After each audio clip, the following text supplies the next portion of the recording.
So yeah, this is making it easy. Okay, All right, yeah. we're recording.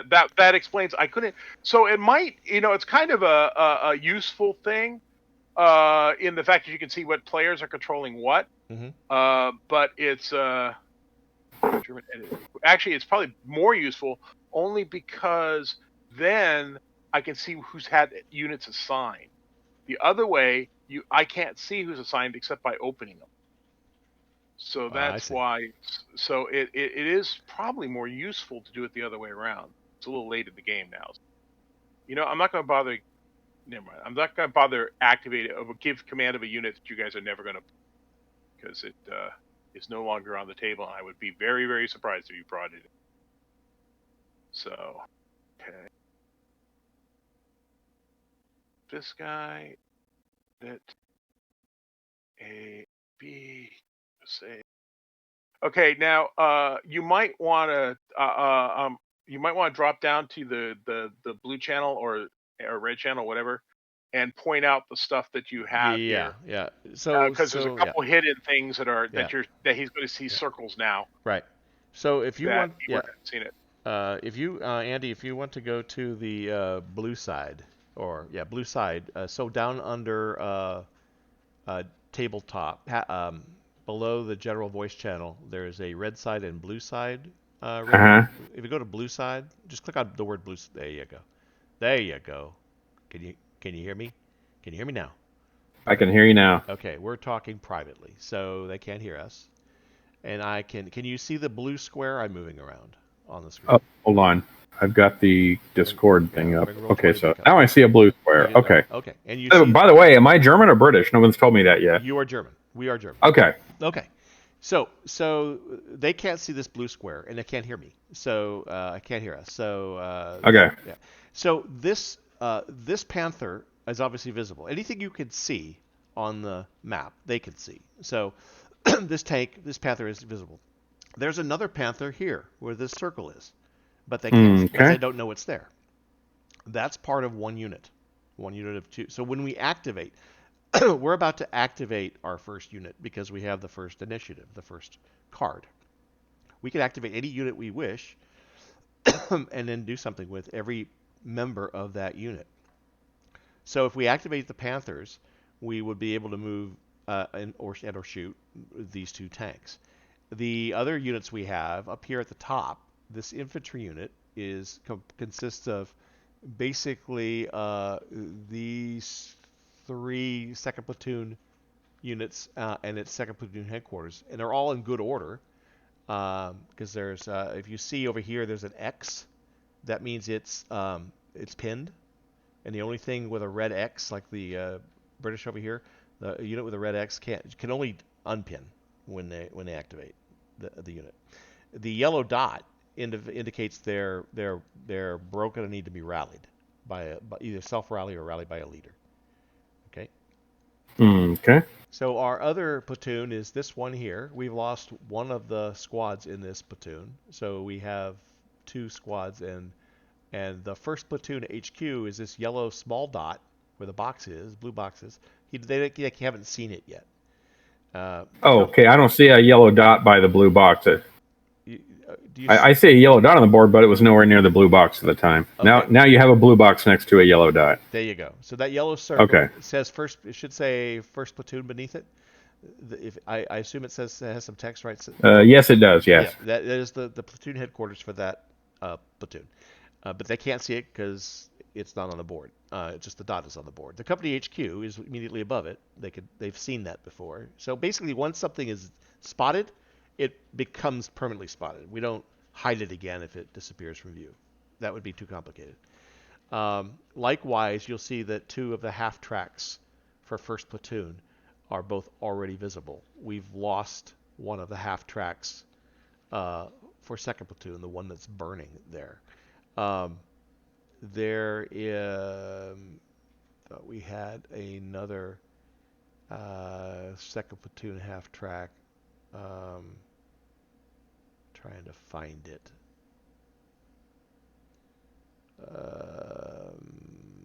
Maybe we lost it too, although I would have thought it would. Oh, well, no. Anyway, I can't find the. I thought we had a fourth platoon, half track.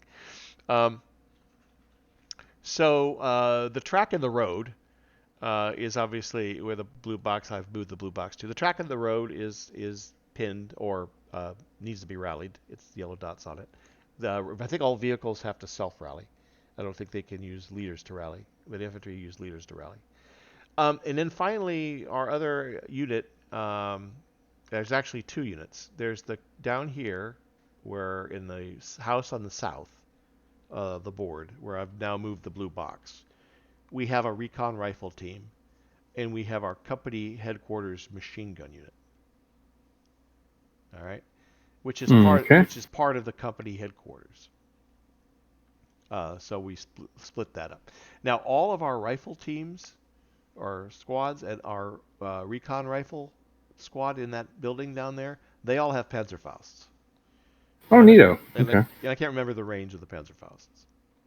Um, so that's where we stand. I think if we look at the order of battle, we're up against. If I look at the Royal Tank scenario, we're up against basically um, three Churchills. So we've already spotted all three Churchills on the table. Um, you can see one. You can see one up here. Yeah, I got him. And two in the south. So what we do is we're going to activate something. We're going to drag this flag because pretty much, except for the unit, except for that the two teams in that house in the south that are still hidden from view, British view. We everything else, every other unit has got at least one team visible.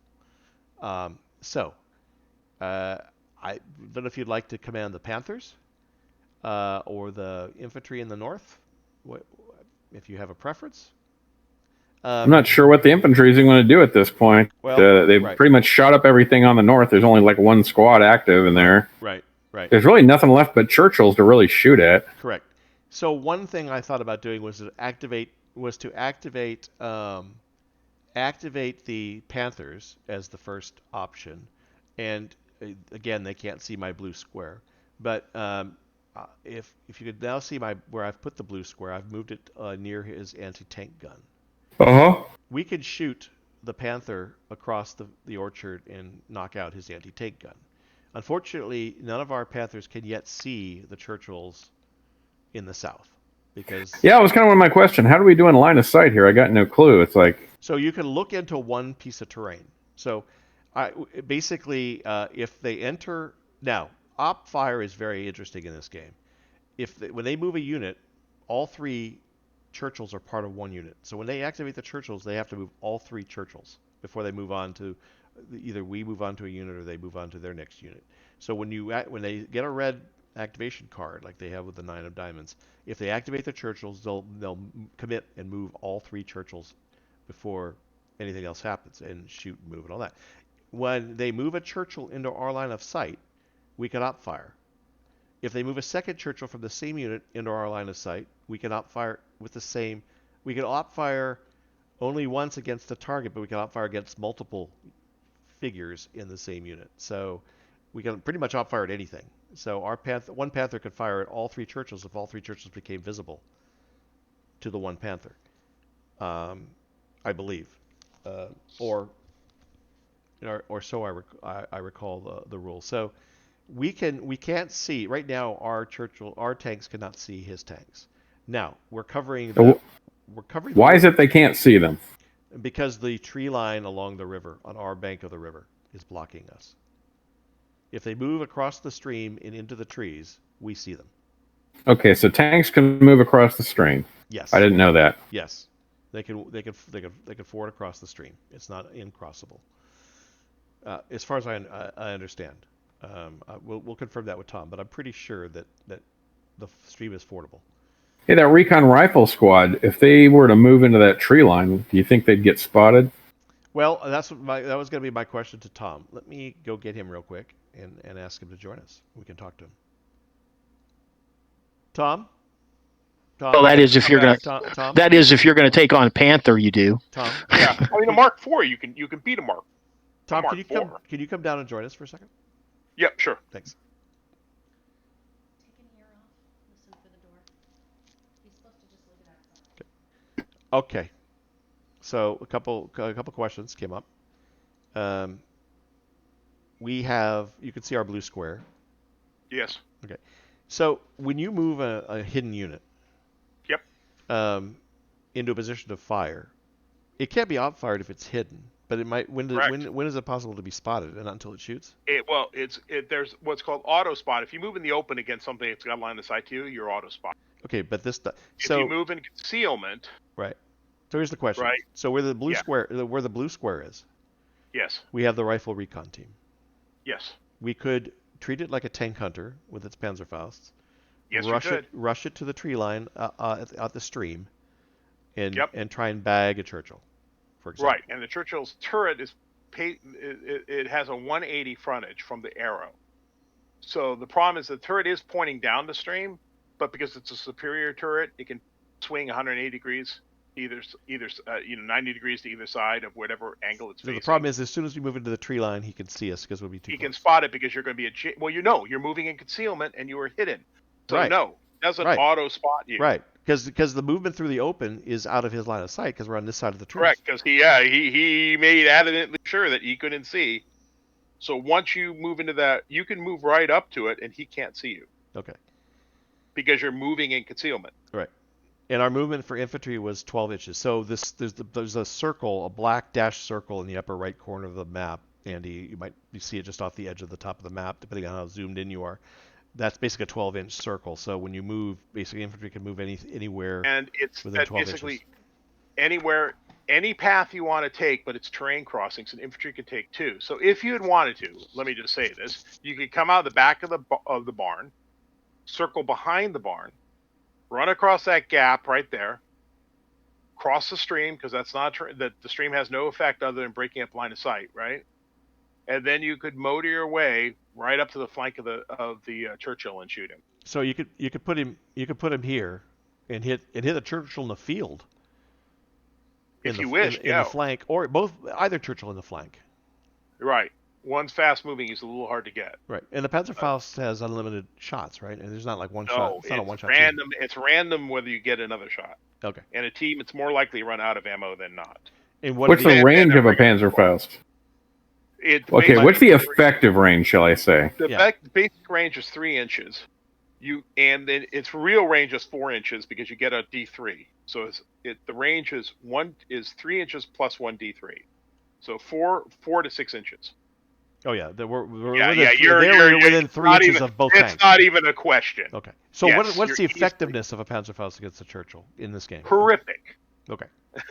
It does a boatload of damage. Okay. I think it's got penetration of 6. So the odds of taking one of these out is pretty high. Very high. Okay. You just gotta get the hit. Your hit number is not great, but it's not terrible either. Okay. You're -1 to hit, and it all depends on the statuses. So if you go down to the charts here, the QRFs, yeah. QRF, yeah. Just go on to QRF 2. 1 or 2? 2. 1 actually. QRF 1. QRF 1. Yeah. All right. Let me just open this up. Let's move it over to a new screen, and then open this up full size. Okay. Here you go. Now this is how you do your numbers, right?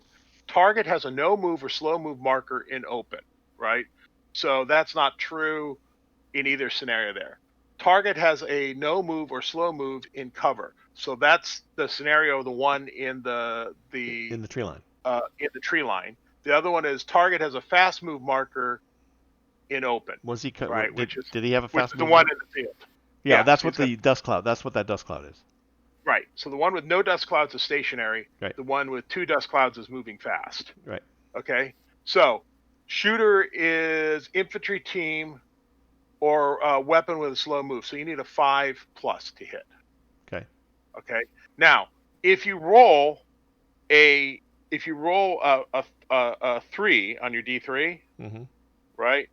Because assuming you just go there, I mean, there's no reason you can't just get right adjacent to the tank. Yeah, you want to minimize. Yeah. You go with 1 inch, right? Yeah. That means you're going to hit because you made the range die. You get to add a +1. Right. Right. So the +1 becomes A 4. a 4 or better. So it Right. gives you a 50-50 shot of pulling off that Is this shot. on 1 or 2 dice? 1d6. 1d6 to hit. Okay. And the other one is exactly the same. Except you couldn't sneak up on it because you'd be exposed when you came out in the open. Yep. So it's a little longer range Yep. shot Yep. to hit the one in the field. Yep. And the other But thing, there's nothing. Okay. Yep. He So- didn't put security around his tank, or at least you don't know he Right. might have security. Well, he around might his have tank. something. You don't know. Right. So that would probably be I would suggest maybe doing that first because it commits something he hasn't seen and it doesn't really tie anything else down, and it could pay a big dividend. The other thing, Andy, is we have a chit we could use, even though we're going first with our first activation and he's going to activate next.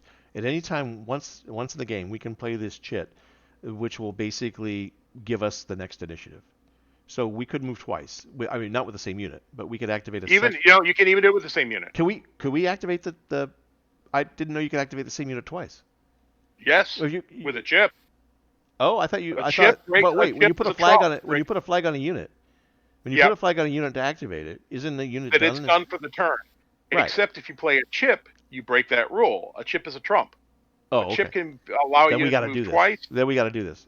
We got to Oh, hope because you that want to. we want to That's take a both really tanks out. expensive chip, though. But it would take out 2 tanks. Take out 2 of the 3 tanks. Yeah, that would be huge. Okay. That's a lot of victory points too. I think we do that, Andy. Yeah, that But sounds like a good idea. Kind of expensive use of the chip, because that chip's not going to be available later on in the game. I understand that, but this is a pretty static. This is getting down to a very static situation.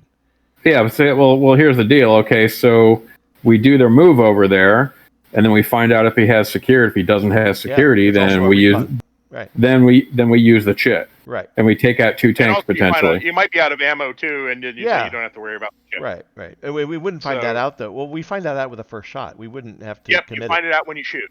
whether you get another reload or not, whether you run out or not. Right. So there's no risk. And the machine gun team, the company headquarters machine gun team remains there, just covering the wood line in case the infantry does try to cross. Yeah.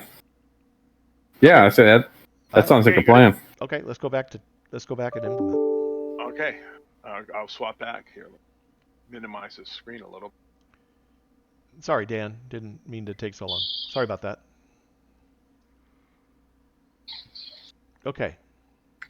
Oh, did you hear some snoring? I'm sorry. Yeah. We just came back into chat. Sorry. It took a while to figure out these double-blind systems. Oh, go ahead. Place a flag if you would, please. And if you against a hidden unit, flip the flag over hidden and put it next to the hidden unit. Got it. Okay.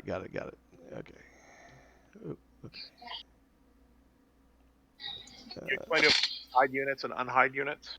I don't think we've told Andy how to do that, but I'm going to go ahead and do that. So here. Andy, do you see now it became a red dot for you? Yeah. Red dot moving around.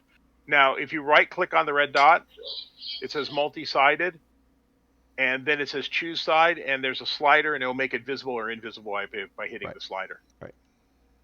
Okay, so go ahead, put your flag down. Yep. Next to the unit. I Thank did. you.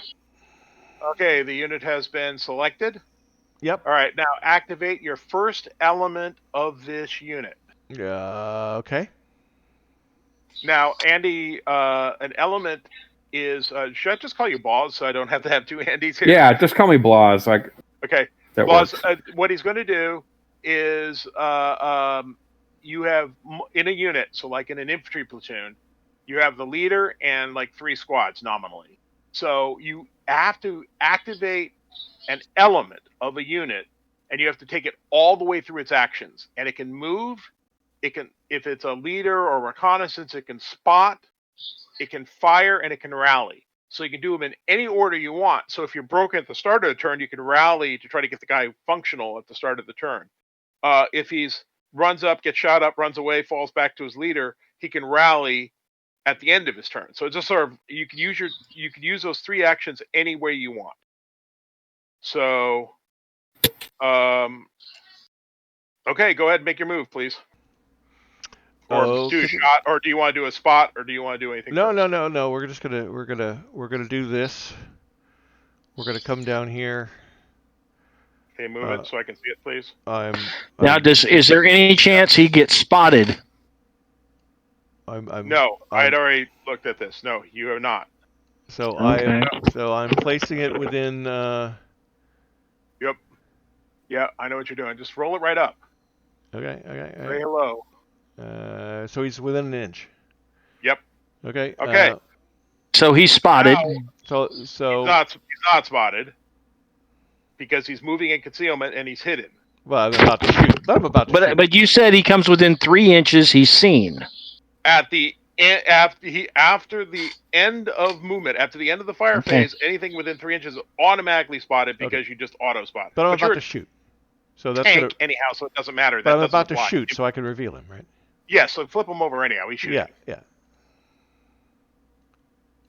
And I was trying. See, that's what I was trying to get this guy in position to see that. Yeah, you just missed it by one turn. It's like that's the way it goes.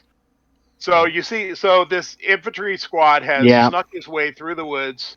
He was hidden. This was his big move. So now, Andy Blas, if you click on that unit, flip the flag over and put it there. Yeah, I knew he was there. I just couldn't get in a position to do anything about him. You couldn't. I was telling him, I said, like, well, you don't know that he doesn't have infantry security sitting on the side of that tank hidden. No, you might have had infantry hidden in there, and I didn't know.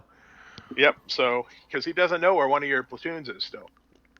Oh yeah. Okay, so go ahead and Andy Blas, I'm sorry. Yeah. If you click on that reconnaissance unit, right? You'll see some buttons in the upper left corner. You'll see some buttons in the upper left-hand corner. No, nothing's happening. You have to click on the recon rifle with your arrow button, not your ruler. Use your arrow. Not your ruler. You have to use your arrow. Okay. Yeah, click the arrow, then select the recon rifle, and you see a Panzerfaust button. Click the Panzerfaust button. I see a 3. Upper left corner. A circled red 3, a green circled black, blue circled black, upper left-hand a blue circled black. Upper left corner of the map. Your arrow tool. Oh yeah, okay. You see a Panzerfaust button. Hit the Panzerfaust button. He hit it. I clicked it and it made a. All right, did he get it? And he rolled a 6, so it's a hit. Oh, the second white die is a 6 too. Ouch. The ammo die is a 6. So that's good. That means you didn't run out of ammo. The range die is a 3, which is as best it could be. Mm-hmm. So that says it has a penetration of 6. You are within 1 inch. So you get +1 to your penetration. You get +1 to your hit. But that doesn't matter because it's a hit. A 6 is always a hit. And so you got 6 penetration. Now now you look on the if you click on the Churchill, that would be you, Dan. And you'll see armor side save.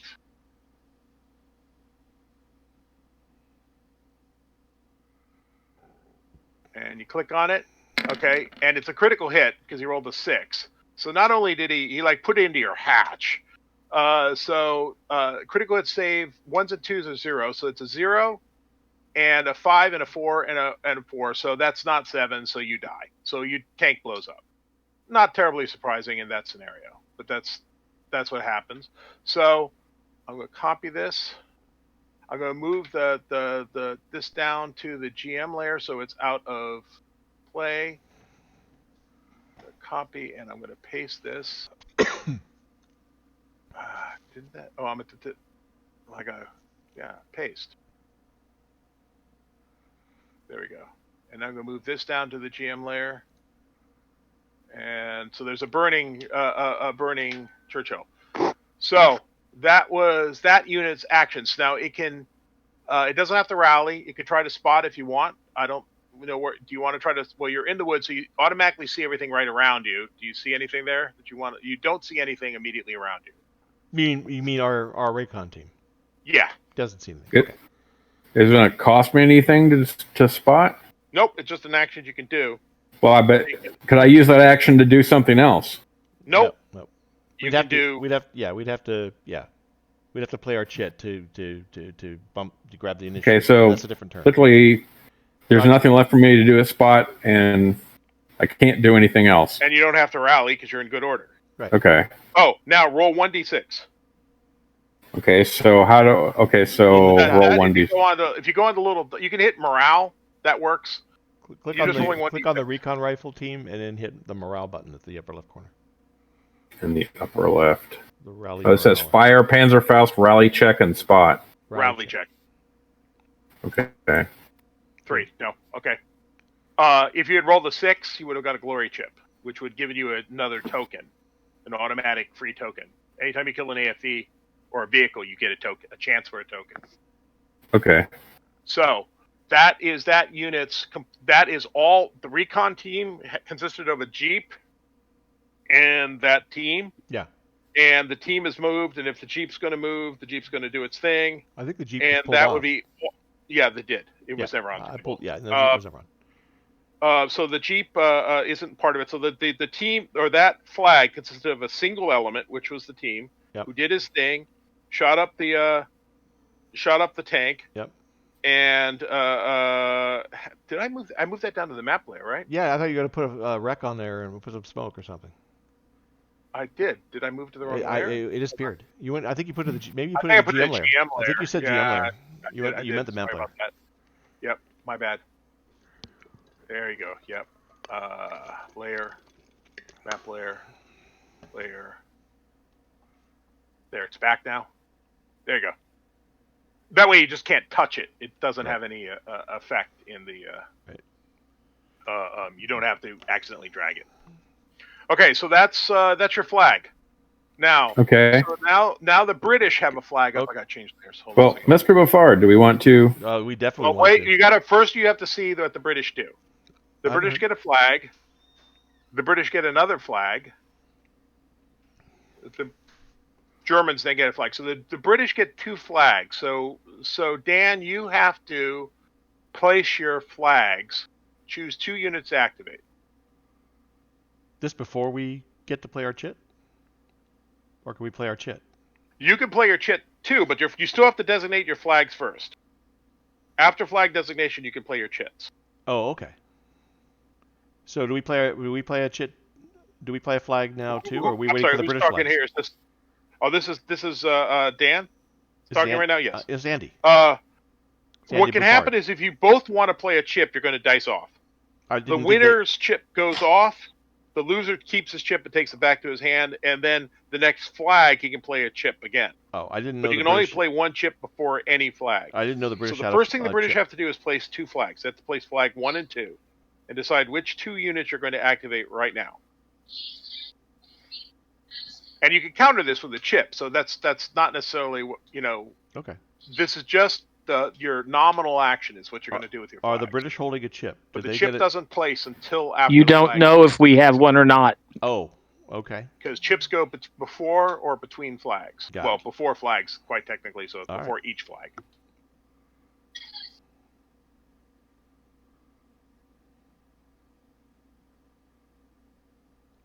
Okay, so what's going down? He's deciding, potentially secretly, so we can't see it. Dan is deciding which. I think you're muted again. Am I muted? I'm not muted. Am I? No, I'm here, Tom. Hello, Dan. Yeah, Tom, I'm here. Tom, you can't hear us? Anyone else not hear me? I can hear you. Tom, we can. Did I lose everybody? Yeah. Apparently, you can't hear us. Tom. Andy, can you hear me? I can, Dan. Yeah. Pause. Okay.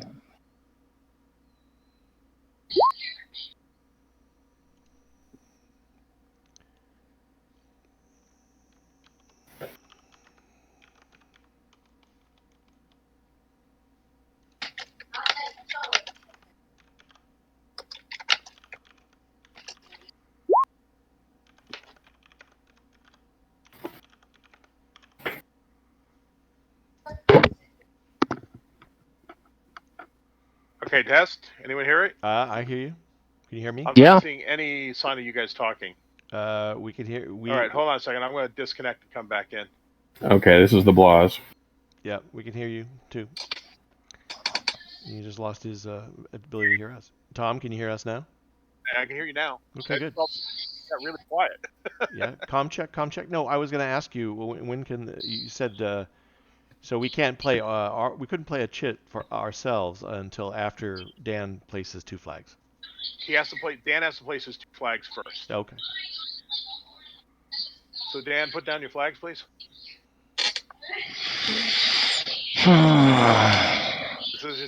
Decisions. Yeah.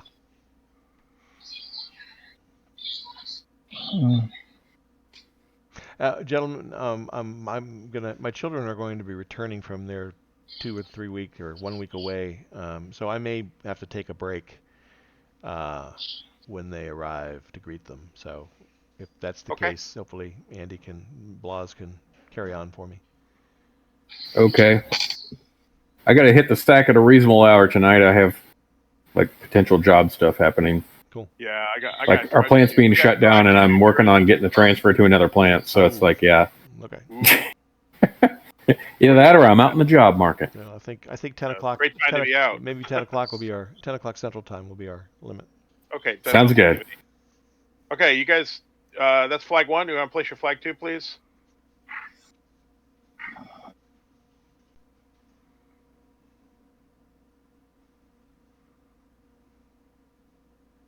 And who is flag 1 on? Is that on the Churchills? It's visible to us. On the second platoon? Yeah, it's either on the Churchill or that leader, that broken leader. I can't tell which one it's on. Dan, do you hear us? Yeah. He's thinking. Okay.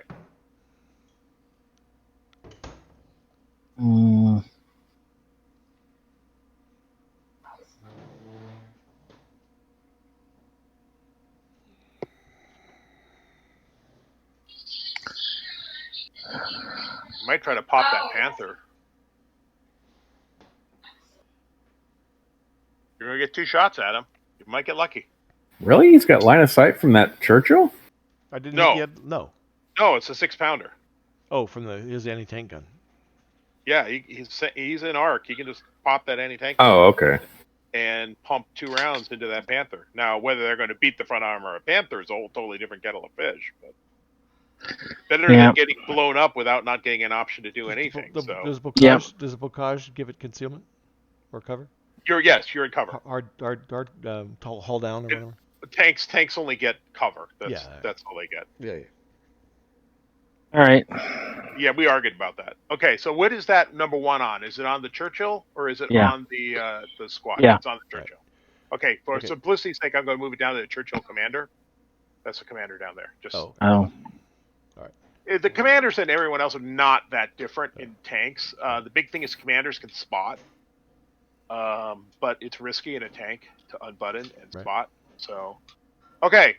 So you hear the screaming of your crew, and so the Churchill will want to stop and pivot because you can pivot for free. So can we play our chit? The Germans say they want to play a chip. Andy, Blas, you good with that? Oh, hell yeah! Oh yeah, dude, that's an ass. I'll play mine. Put your chip in the middle of the road. Dude, that is an ass shot. Oh yeah, no, you can't not do that. I'm not agreeing with you. It's okay. I cannot select our German cross chit. It's not letting me pick it. Hold on. In the lower left corner of the map. Yeah, I can't pick it. I can't select it with an arrow. Who is that? Hold on a second here. Somebody else controls it. Controlled by all players. Okay, that's fine. Save change. There you go. Try it now. I got it now. Okay. Okay, and I got to do something for the British because he rolled this as a variable.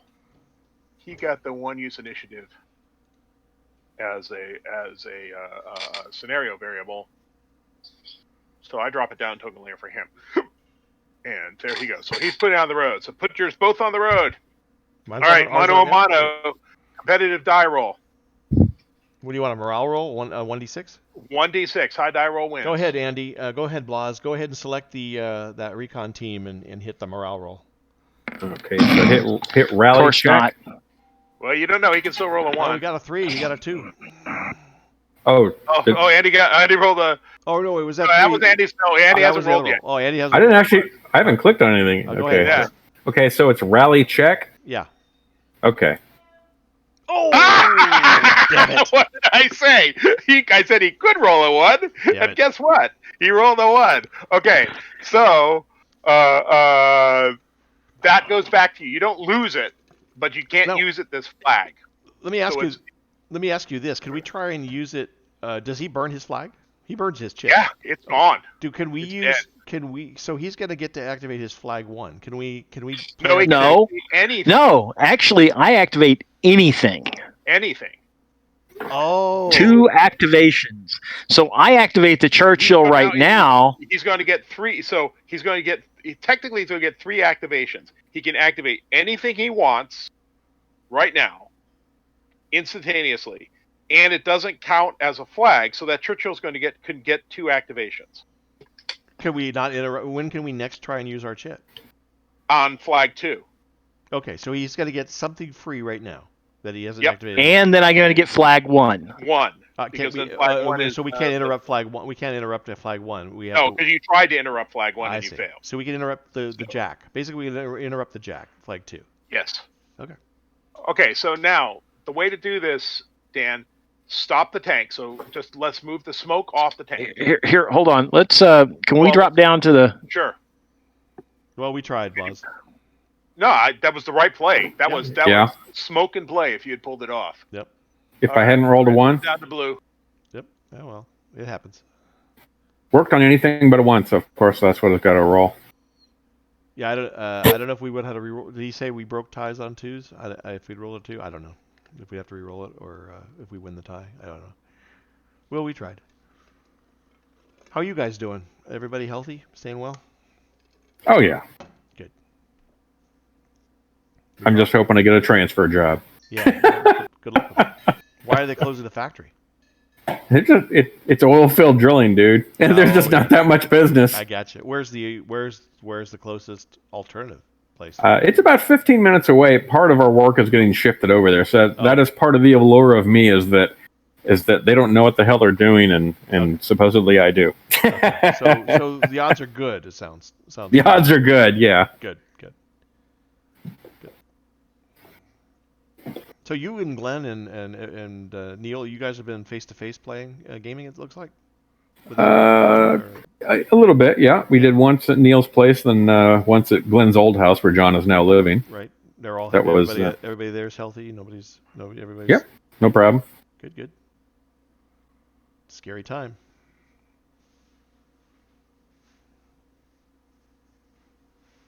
We played Pandemic: The Cure, and then God, I forgot what game we played after that. I'm blanking out. Well, anyways. Are you guys doing it was Wacky Races based on the old cartoon. Oh yeah. There's a board game. It's a really good board game. Cool. Are you guys doing Tabletop Simulator as well? Sometimes, yes. Yeah. Yeah, actually, that's what we've mostly been doing.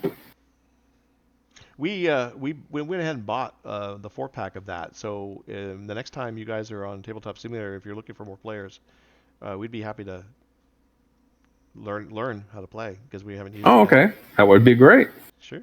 Cool.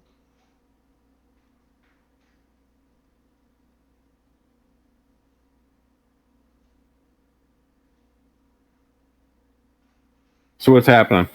They're off in the chat talking Oh, okay. between themselves. Dan is trying to figure out what his options are, I think.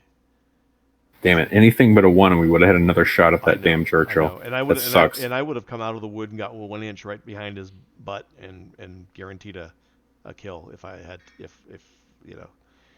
because that team would have gotten its Knight's Cross. Oh, yeah.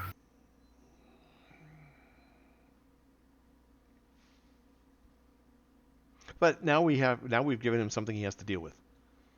True. Yeah, whatever plans he had are just kind of went into oh shit mode. Yeah. I suspect he's going to use the tank to try and take that infantry out, and then he's going to use the AT gun to try and take. Actually, flag 1.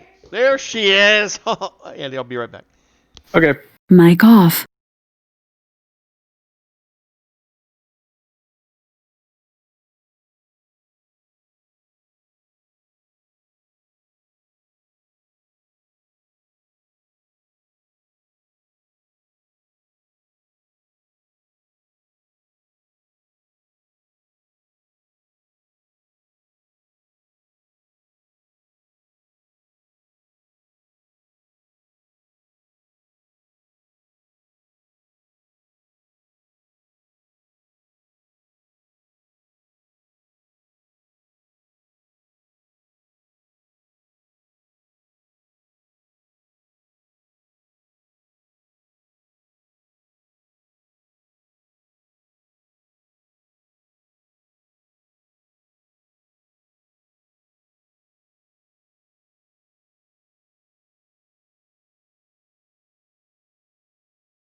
Around. Waiting for him to join us. He's playing the chip on the tanks. Okay.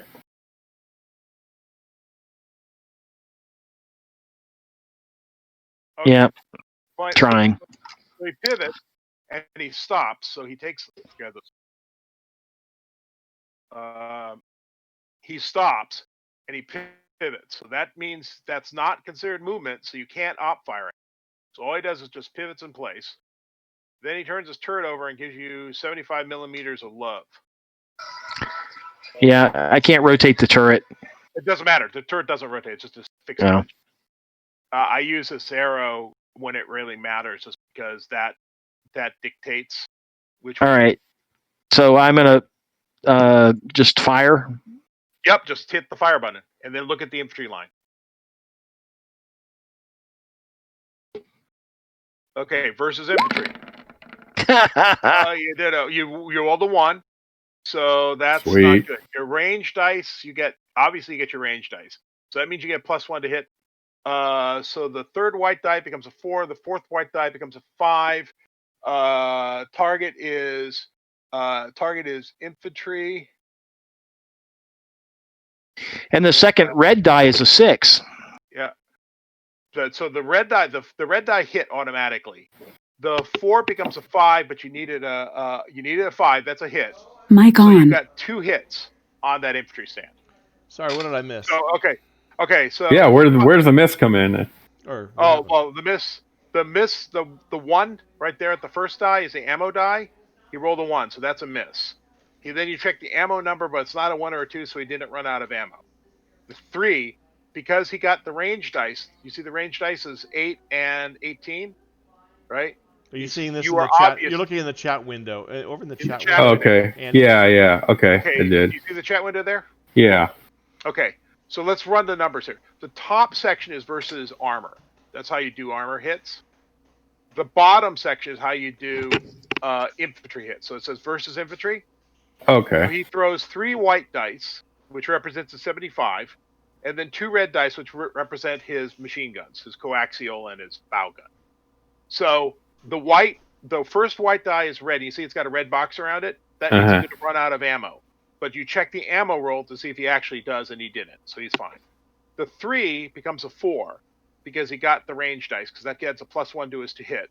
But that is not going to do him any good because he needs a 5. However, the 4 becomes a 5, which is a hit. The red die always hits on a 6 unmodified. So he got another hit. So you got 2 hits, so you have to take 2 morale checks on that rifle team. So click the rifle team. Click the rifle team and hit the morale button. Rally, hit the rally. The rally check. Okay. Yeah. Rally check. Okay, you're good. First one was good. Do it again. Broke. Oh, that sucks. So now he has to. Now you get your choice. Is you can run away. You can go to ground and stand there and look mean at the tank, or you can run away. You can move up to 12 inches any way you want. No terrain crossings required, and you can just book away. Head back to the barn. Yeah, I don't see. You can hide behind the barn and be out of line of sight, and then rally on your own. But you have to run away. Right. And you have to run away. Actually, there is a limit here. This here, pivot this. This says where you have to run. You have to run in that arc, that covered arc right here. So going to the barn is kind of questionable. Going to I guess the left I edge. He can go to the barn. Yeah, He can go behind the barn. I guess I don't understand what that arc marker means then. It's the angle. It's Does that go from away from the shot, away from the actually? direction That's of fire. interesting. Is that Yeah, you can't move. You can't move like forward. It basically means you have to move back and on an angle. Okay, but it has an angled surface on its backside. Is that the limit of the angle? If I use my ruler, Andy, I think what it means is he can run back this way or he can run back this way, sort of along these angles. So included in that angle is the barn. Yeah. Yes, So you're in the barn. We're not. oh, you guys were saying I could only run behind the barn. Why wouldn't I Oh run no, just I into the said barn? I would run behind the barn only because no one could shoot at you. If Yeah. you're in the barn, he can shoot Well, if at you're you. behind the barn, you're out of line of sight. But you're in the You're out open. of line of But sight. you're in the open. Okay, He comes around. Okay, I thought you guys said intervening terrain blocks line of sight. So right now you got a river with woods on either side of it, but he's behind two separated lines of woods. Wouldn't that block line of sight? Yeah. It will. You don't have to run all the way back to the barn. I'm just saying that's where No. What I'm saying is you guys were earlier saying he's got line of sight to the barn. I'm like, no, that doesn't seem like it to me. No. It's just saying that if he does, he can shoot at the barn. If you're behind the barn, he can't shoot at you. But then he's going to have to move and do all that shit too. Yes, that's the problem. And meanwhile, the farm I can be rallied. Right. Yep. Well, you're a recon unit. You rally on your own. Okay. You don't need a leader. You don't need a leader. You just do it. Okay. So why wouldn't I just go back to the barn then? Because that's like hard cover. I would do that. I would. That's totally legit. I was just giving you your options. That's all. Okay. So use your arrow, click it, and drag him to. There you go. Okay. And then put the and flag. Yellow dot. Move that. The yellow dot says he's broken. Right. Move that one flag. The flag with the German cross and the one in the stream. Just move it next to it. Yeah, because that way. Now, is he in the barn? Yes, he ran into the barn. Okay. I'd rather be in the hard cover, and he's going to have to move up to get line of sight and shit anyways. So That's true. by then I could be rallied. Yeah, but you also have called Mr. Panther there, which makes going across that stream a little less than healthy. Okay, so that was his chip, but he's not done yet because the chip activates the entire unit. So up here, this Churchill gets to shoot too, or do whatever it wants to do. You know, I suspect you just want to pump an HE round across the orchard. Oh yeah. Where do you want to pump it? You have infinite targets there. Actually, you have to shoot it closest. What's that? So Yeah. Then I guess we'll shoot at the closest. yeah, I'm not sure which is the closest. I'm just. I think it's this guy right here. 11, I'd be sub. 11, 7, 12. Yep, it's the guy straight across from you right here. I thought it was a guy down the corner, but it's just not quite. You could shoot at the half track, and that's a chance of a glory chip too. Half track's a different type of unit. You can shoot at it. It's a vehicle. Actually, you can always shoot at a vehicle. You know, a 75 will do a job on a half track. That's an interesting thought, and that takes out a machine gun. Yep, it does. Yeah, I think we need to shoot the half track. Mic off. Mic off. Just hit the fire button. Click on the Churchill and hit the fire button.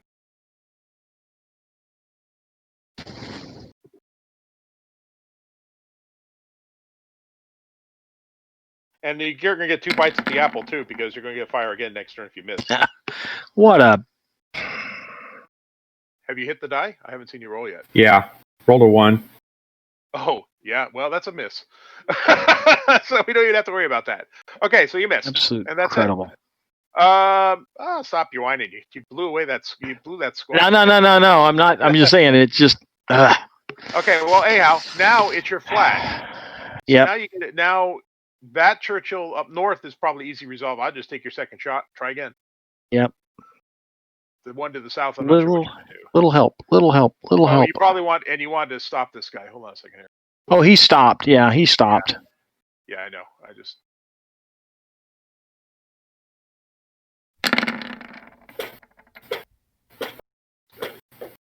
Ooh, a 20. Okay, your roll to hit is it's a vehicle in cover, a stationary in cover, right? Target is Mic no on. move or slow move in cover. Target is vehicle with a no move marker. You need a 4. You rolled the 3, but because you rolled the 20, and that's easily within 20 inches, you actually rolled the 23. You add your 2 range dice together. That adds +1 to your 2 hits. So that's a 4. So that's a hit. Jesus. So now you got a penetration of 3, but you rolled a 20. So you add your range dice together, which is 23, which is easily within that range. That gives you +1 on your. He's shooting this half track right here. Oh, I see. So that gives a penetration of 4, and then you discard your highest range die, which is a 20, and a 3 won't do it. So you only get a 4 penetration. But he's got an armor of 1, so he goes boom. So he blows up. Now roll a d6 and see if you get lucky.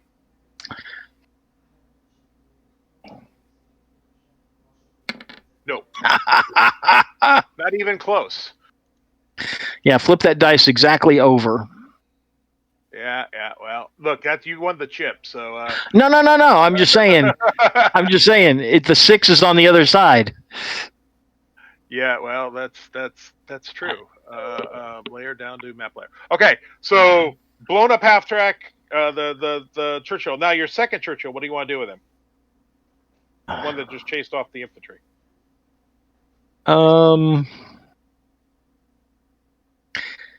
This is where I'm not sure. This is where I would back the fuck away because he's going to come stalking your sorry ass. My curiosity is, can I come up to where I can see the barn and shoot at the barn without basically being seen Not through not in one turn though. You could cross the wall. No, I'm not looking to cross the. Why do I need to cross the wall? Cross the tree. Well, I'm assuming you don't want that panther to put 75 millimeters of love into you, because as soon as you drive into that wood, you cross that stream, he's going to see you and he's going to shoot you. So you have to find an approach where the panther can't see you. That's your problem. Yeah, you could just drive straight up, no problem. Darn, you shouldn't have told him that. Oh yeah. I knew the No, panther. but I'm trying to understand that. I'm trying to understand the mechanics of I knew this the panther because could outfire. Yeah, that panther. Oops, I'm sorry. Move the panther. I meant to put the range on. This is your concern right here. I think he can shoot at you basically anywhere. Right. In that wood. So you know what I would do is say take the better part of valor and back the hell away so his infantry doesn't hunt you down and kill you like he did your buddy. Yeah. Because as long as you're away, he can't get a free run at you. But if you stay close, he's going to be able to not. Well, you can shoot at him when you see him. He got off fire too. Stream. Yeah. Now he's not hidden. Right. That was a fun, cheap trick you pulled off, and that worked really well. And I salute you because I agree with you. That double tank kill would have been awesome. So, not that I wasn't mocking a bad die roll though. No, well. Losing to a 2. Hang your head in shame. What would it have been a reroll if we tied? Yes. Okay. Yeah, you just do it until someone wins. Yeah, right.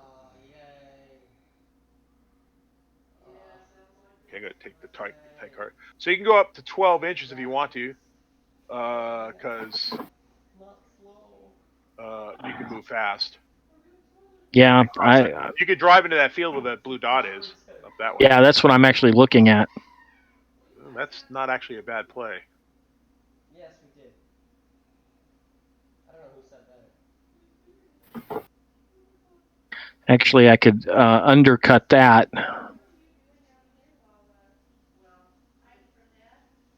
You can't fit through there without a train crossing. It's not big enough. But you could get all the way there and then pivot 90 be set up for the next turn. Yeah. So what you gonna do? Yeah, I think that will be. I'll under pivot the. Yep. Just drag him the way you want to. It's within 90. Get off. Go back. Click on your arrow. Click on. That's what the problem is. Yeah, you're in your range stick right now. Yep, and then just pivot him. Yep, perfect. And then put 2 dust clouds behind him because he's moving fast, which matters for your op fire, should you have any. Is he okay? So he's not against the wall. No, he couldn't. He didn't reach the wall. He's just. I guess I could have stopped right here on the other side of this wall and been hull down. There's no hull down. There's cover. Yeah. He's got to go through your infantry to get to you, so I wouldn't worry about it. Actually, I think I have 2 on there. There are 2. Oh, okay. 1, 2. Yeah. That's why I just don't know if I'd be better off being back here or not, but against the cover. Next turn, you're going to come up and have to deal with it. So, if you want to start pressing into that wood line. So, yeah. It is. Look, you got away. So. Yep. Okay. Now, Germans, you still have your chip. And now flag 1 is complete. No, yeah. Now you could play a chip now, or you could hold it, which is probably at this point hold it. Yeah, there's really And nothing exciting to do with it now. Well, except his flag 2 is the AT gun, which Yep. could take out a Panther. I mean, I don't With know the luck. odds. I know the With odds of taking it. Well, let's look at Run the the gun. numbers. The gun is like I think a penetration of 5, maybe 4. I just don't know off the top of my head. It's on the. I built it into. Let me click on it. I'll just check. This is me firing. So it's got a penetration 4. of 4. Okay. So if he's got 2 D20 range dice, each range die he gets in range adds +1. So he could get 6. You got an armor of 7. So it's not an undoable thing. And if he gets a critical hit, he could smoke you, but it's unlikely. Yeah, like you mean like critical hit like you just rolled? Yeah, like he just rolled. Yep. So it's 2. He's got to roll good range dice, and he gets 2 shots at it because he's rapid fire. If you notice, it says rapid fire at the top of the bar there. That means he gets to fire twice. Do these, Tom? Shouldn't these smokes come off the back of this Panther? No, because you're still moving. You haven't activated that unit. The last it did is it's just crashing up into that bocage right now. You mean it's left over from turn 3? Correct. Interesting. Okay. You carry your state until the start of your next turn. So this Churchill up here is moving fast for the until it activates in turn 5, right? Yeah. Well, Blas, I don't know if you think we should play the chit and try and get a shot at the AT gun before he shoots us. Well, but okay. So are we going to? If you play the chip, then you could stop. Right? And make ourselves an easier target. Aren't we a harder target if we're moving? Well, you're no move in cover, right? He needs a 4+ to hit you. Okay, how about moving in cover? Moving fast in cover, right? Is a 5 to hit you. Okay, so I guess we don't want him. Yeah, then we want him to try and take the shot. I mean, basically, you're not really. You're just sort of quasi there right now. Right. I guess we'll hold the chit, right? Yeah, I'd say he's got a crappy chance of doing anything to us. Yeah, his worst chance. So we'll hold the chit. Yeah. Okay. That seems reasonable. Okay, and Dan, go ahead and take your shots. So roll the hit. He pivoted his gun, which you can do for free, and he can shoot. But if he shoots, he can't move, right? You didn't move. You just pivoted. No. But if he shoots, he can't move. Can't retreat. Correct. Yep. You cannot manhandle away or limber or do anything. Right. But if you do manhandle or limber, then he cannot fire at you because you're moving. So you might as well shoot. I think you should just pump rounds into him and hope to get lucky. Yep. I'm afraid you're right. I think it's the fate of an AT gun, man. No, I just said I think you're right. It's what they do. That's what they do. Okay, hit a no. Okay. No, 1. Well, fire. So that first round, the crew spins the gun and never lays it and snaps the lanyard before it sets. Go ahead, try again. You get 2 shots. Wait, ammo roll a 1. Does that mean he runs out of ammo? Oh, ammo roll a... Oh, my God! Yeah, ammo roll 1 down below. 1, you ran out of ammo. Oh, shit. So he doesn't get the second shot. No! You know that carrier that's burning next to you? They were supposed to unload that anti-tank gun ammo. They never did. It wouldn't have mattered. I think you missed the second shot anyhow, so it doesn't matter. Yeah, it doesn't matter. It's not your night. So we took out his anti-tank gun. Yes. Well, you know what, Dan? It's time to form an extra machine gun team, I think. Yep. That burning carrier. So see, Andy, it all worked out good at the end. You're burning the squad, killing the carrier. Left before he ever got a chance to unload his ammo. Mic off. At least that's the story that's how it's going to be told. Oh. So, okay, well, that was really terrible. Tell me something else. Yeah, well, look, you're one Churchill lived to tell the tale, so it's all good. Okay. All right. So that's flag. Those are the 2 flags are complete for the British. So I moved them. I just stacked the 2 British cards, and now there's a German card up, and I draw another card. The next card is German. The next card is German. That's flag 2, 3, and 4. And the next card is British. So you have to place flags 2, 3, and 4. Mic on. Okay. Gee, is there any merit in shooting that anti-tank gun now? Sure, because you could kill. He's gonna. This is the hateful British transformer teams. So what they could do is the British decided that their anti-tank guns didn't really have a decent anti-infantry capability, so they equipped their gun crews with Bren machine guns. So he could turn into a machine gun team. So killing a machine gun team is always good for your infantry because he can just So, saddle up that Bren gun so and is it put defending it into. is it defending as a gun right now or a machine gun team? It's a gun right now because he has a dismount. He's still crewing the gun, Right. but it doesn't matter. It's all just infantry. It's just it's a soft target. Oh, I'm just thinking plow some rounds into it then. Well, Blas, do you want to go into chat, or do you want to discuss, or do you want to activate the? We can activate 3 things, 3 units. So do you want to activate the Panther platoon and then decide what to do with the second tank, and then go? Yeah, I get. Yeah, Panther platoon, and okay. So the recon rifle, will he self rally, or do we have to use one of our flags on him? He have to wait till next turn. He's already activated. Okay. He's already gone. Oh, okay. Unless we use the chip. So the only guy that could activate him would be the headquarters unit could run down and touch him. But he still couldn't activate again until next turn. Can. Yeah. Correct. You want to? Okay.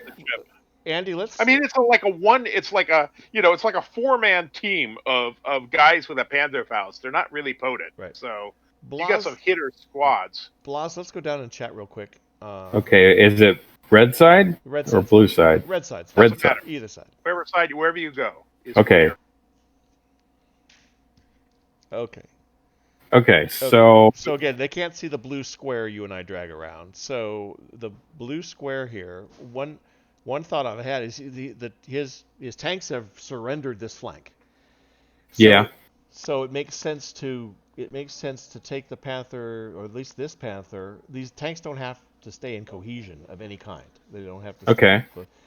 So you might one suggestion would be, since it can't be seen yet. Now he's got an observer on a hill off the table, so when these Panthers moved here, that's why this one became visible and the other one didn't, because it was a roll that I had to make to see if the observer on the hill saw me cross to that location. So it's possible that in moving this second Panther that they can't see, he might become visible. But we might want to get him down here past the barn and across the stream. And start to turn the flank. Hell yeah. And take the bridge from the south. We don't know what else he's got back there behind the stream, but that's one suggestion. And then I say that's it, man. Okay, so outflank his ass. Okay, so let's do this. Let's put I'm going to drag flag 2 onto the visible Panther. So that's flag 2. And you can decide what you can decide what you and make the rolls and decide what you want to do for that. We've got to set 2 more flags. I think we don't have that many units left. I think the machine gun team in the barn is just going to stay quiet until the tanks move. I can't really. I guess the best thing to do is to, if I activate these. If we activate these guys here, we activate first platoon.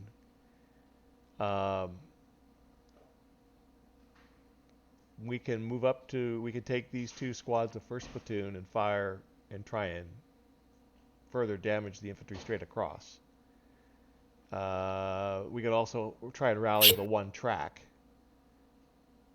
Yeah, that would be a good idea. And if we could rally the 1 track, it self-rallies, we could bring it up to the hedge line and fire across the hedge in between the 2 teams. So let's do that. Let's put flag 3 on first platoon, which includes that half track in the road that's got the yellow dot on it. And then I guess we'll put flag 4 up north on second platoon. There's no other unit we can put it on. No, the only other units are the company headquarters. Yeah, the company headquarters, which is the machine gun and the company headquarters team. We're kind of running out of units. So Yeah, we're out of units. yeah. So. Okay. All right, let's go back to chat. Okay. Okay, we're back. So my cavalry charge ended 1 We're inch back. short of a unit. He finished his formation, and then I found out that the unit that I was charging was doing first fire with shotguns at point blank range. Ouch. And he emptied my saddles. And then I had to roll a route move, and I rolled 3 6s. So that was Yeah. the famous charge of the Missouri Mule Cavalry. All right, we ready to go? You guys got your flags placed. I see flags 2, 3, and 4. Excellent. Okay, Panthers, you are first at bat. So start with your first element of your first Panther. I assume you want to stop. Unless you want to crash through that bocage and keep going.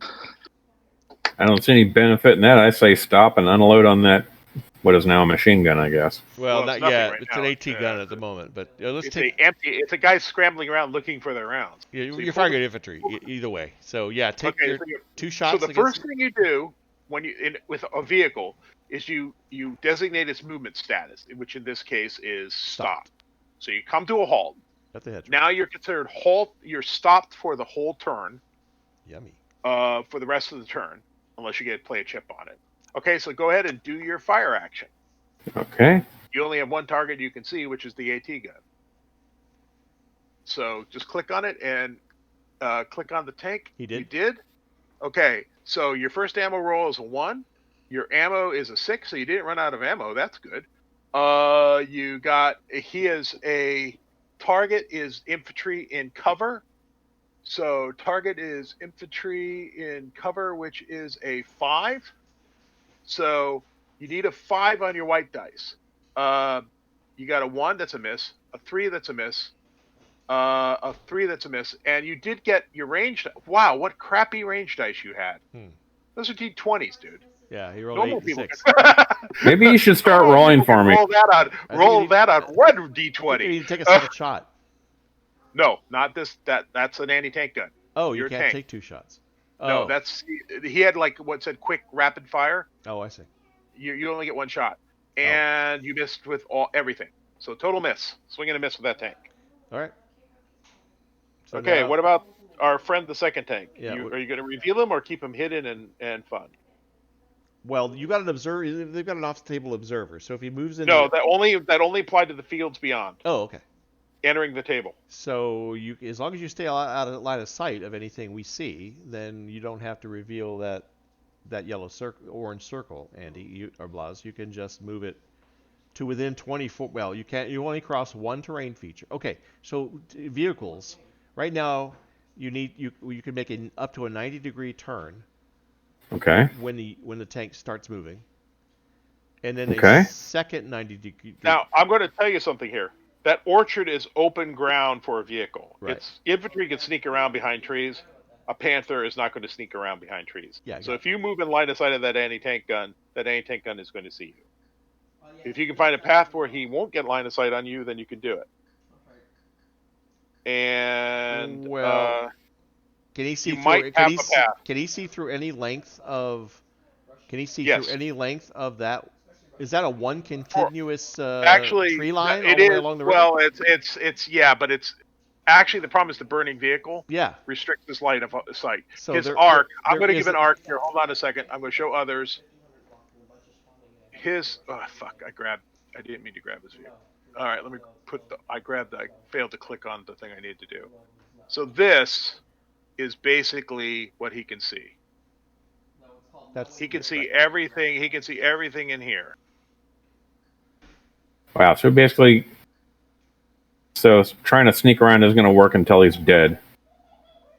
Yeah, but you'd have to, yeah. Although he can't op fire with machine guns and hurt the tank, so it's not like now. Well, he doesn't even have his machine guns out. Yeah, He's well, got right. So he's got no He's shot. got a tank anyway. crew running around It's in just a question- circles looking for He'll just be visible. ammo. He'll just be visible. Well, I'm just wondering, should we wait one more turn to see if we can take the damn thing out, or should we to sneak around the side as opposed to openly going around the side. You know what? It's a Panther. I would just shoot it. Oh, at the anti-tank gun? Yeah, you could do that. I would just Yeah, just you're right. just kill it and be done with it, and not deal with it. Yeah. That's Yeah. my It does have line of sight. professional opinion. He does have a line of sight. Yeah, He does have line of sight. The burning vehicle does not block line of sight. Fuck it, let's shoot It's him. reciprocal. All right, so reveal him. So select that orange circle, Blas, and then right-click on Okay. it. Right-click on it. You'll see. You were telling me that burning vehicle did block line of sight. It did, but did you not see the arrow I just drew? No, Okay, look at my. I mean, arrow. yeah, It does. But I'm just saying, this is your line of sight. From This the is end your of the target gun, end of the right here barrel. for the gun. yeah. Right. It's right at the hedge there, right at the open driveway. Yeah. Yeah. So the problem was I think he wanted to sneak down that driveway, except you would have seen him drive through. Yeah. He's a panther. It's not going to hide. Yeah. So Right. He can't cross this orchard and pretend he's hiding from you. Infantry could do that, but not a panther. Okay. So we select this. We right-click on it. Okay. Click It says choose multi-sided. Yeah. Slide the go right. Click multi. There's a slider, and you slide it to the Slide you it see to the the tank left. image. Slide it to the slider to the left. Okay. I'm selecting multi-sided and trying to slide to the left. Hold on. It says random slide or choose side. choose side. random Click choose side, choose side. Okay. and then slide it to the left. Okay. Think of this as a two-sided token with an There we invisible go. side and an invisible side. There you go. All right, and this guy was butted up to the. Yeah, he moved back a little bit. Yeah. Well, I think it was because he was placing him invisibly. You didn't see it. There you go. Okay, take your shot. All right. Am I gonna skirt up again? Yeah, probably. Who knows? Yes. Oh, first range die. Oh no, 20. you got a hit. First you range got die- two hits. First red. Ooh, 2 red 6s. Yeah. So he needed a 5. So none of these are going to turn into the 2, the 3, and the 3 are not going to turn into 5s.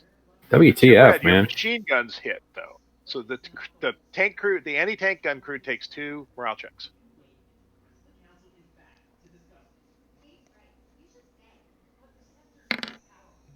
Oop, that's not bad. Hold on. Ooh, It morale doesn't- selected. You rolled a 4. Yeah, it It doesn't didn't show say- what the morale is. Doesn't Should say what say. the morale should I be. think it's a good. 4. It's a 4 morale. So okay, you passed. Go ahead, do another one. I got that. That says I just don't have Oh, the. 2 4s. Nicely done. Really? Yeah, you're suppressed. Dude, Jeez. dice are like hating us in this game. This sucks. No. See, but they've been hating me too. So Yeah. you know, Equal hate. I mean, it's he rolled the 6 to blow up my tank. I was thinking, if I'd read that, I'd rolled a 1, and then my other thing did roll 1s. All right, but he's pissed. Oh wait, that's right. My anti-tank gun's out of ammo. Yeah, but he's, It's out but of he's ammo. pinned. Yeah, but his chances of killing our tank weren't all that great, anyways. So it wasn't much of a loss, really. Look, it's all good, right? You know, their hope was just to get rid of this. Damn it! I got. This is like this. There was a game of what was it? Iron, whatever the hell that was. That old World War II computer tank game. I had 2 tigers were Actually- unloading on the Sherman for 3 turns and couldn't kill them. Well, you know, here's the thing. I actually probably would have preferred Breaking. you to have actually broke my unit, because they would have run back out of sight, converted to a Bryn team, rallied, and then been an effective unit. Been useful, yeah, and now he's not. You know, this kind of reminds me of a PC game I really loved, and it may still be able to run on an emulator. But Steel Panthers. Steel Panthers. That's what it was. Steel Steel Panthers. Panthers. I said Iron something. Yeah. Steel Panthers was a great top-down game like this. The only problem with Steel Panthers is the computer really loved itself. One time I had a T-34 76 on the move at 2,000 yards take out a King Tiger Oh, on the frontal armor. oh. I'm like, dudes, really? You got to be kidding. Yeah. yeah, We played the. Well, Go ahead, my understanding, the only problem, there's several problems with that. One of them is, my understanding is Russian doctrine didn't allow them to fire on the move. No, that's not true. That was part of their training. With steel plates polished as mirrors for their optics. Part of their training was firing on the move. Wow. Well, I had not realized that. I learned that a while back, that one of the reasons the Russians had such terrible shooting at anything over like 600 yards, it's because they used burnished silver for their mirrors and their optics Wow. of their tanks. Yeah, Because they couldn't get glass. The glass would always break. So if they had a glass mirror, it would shatter in the housings in the gun sights. Yeah, it was. There's a book that's got a whole bunch of first-person perspective of T-34 crews, and a whole bunch of them talk about fire on the move training. Oh wow. Okay, especially with anyhow, this. let's well, I thought that was. I thought they told them not to do that, but okay. Let's activate Flag 3.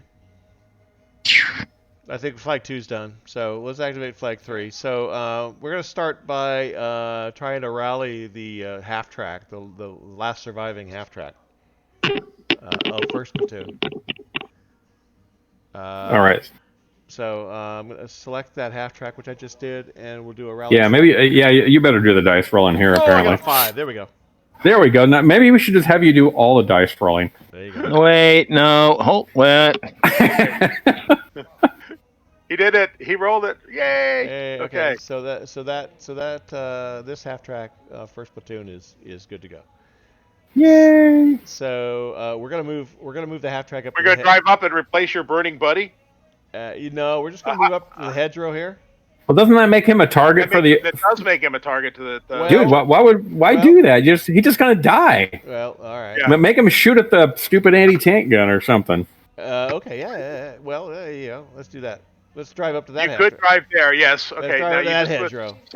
So okay, you were on the road. So I'm just gonna play this technically. Okay? Down you the were road. on the road.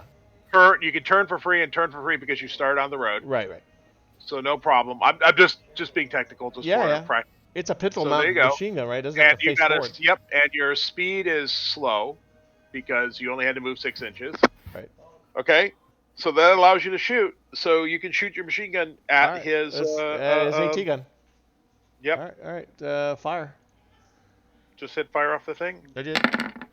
Okay. There's a red 6. Wow, you got some hot dice there, Tex. So yeah.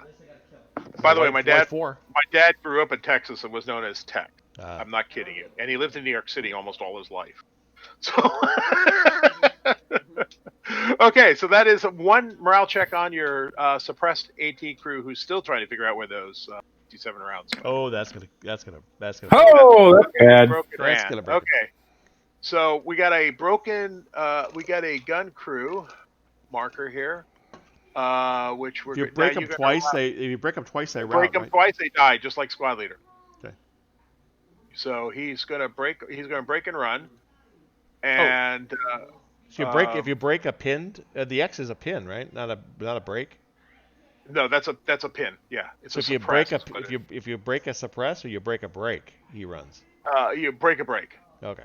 Suppress is still in good order. It just basically it stops them from op fire. Gotcha. That's the critical feature of being suppressed. So I'm going to put this gun back where it was roughly.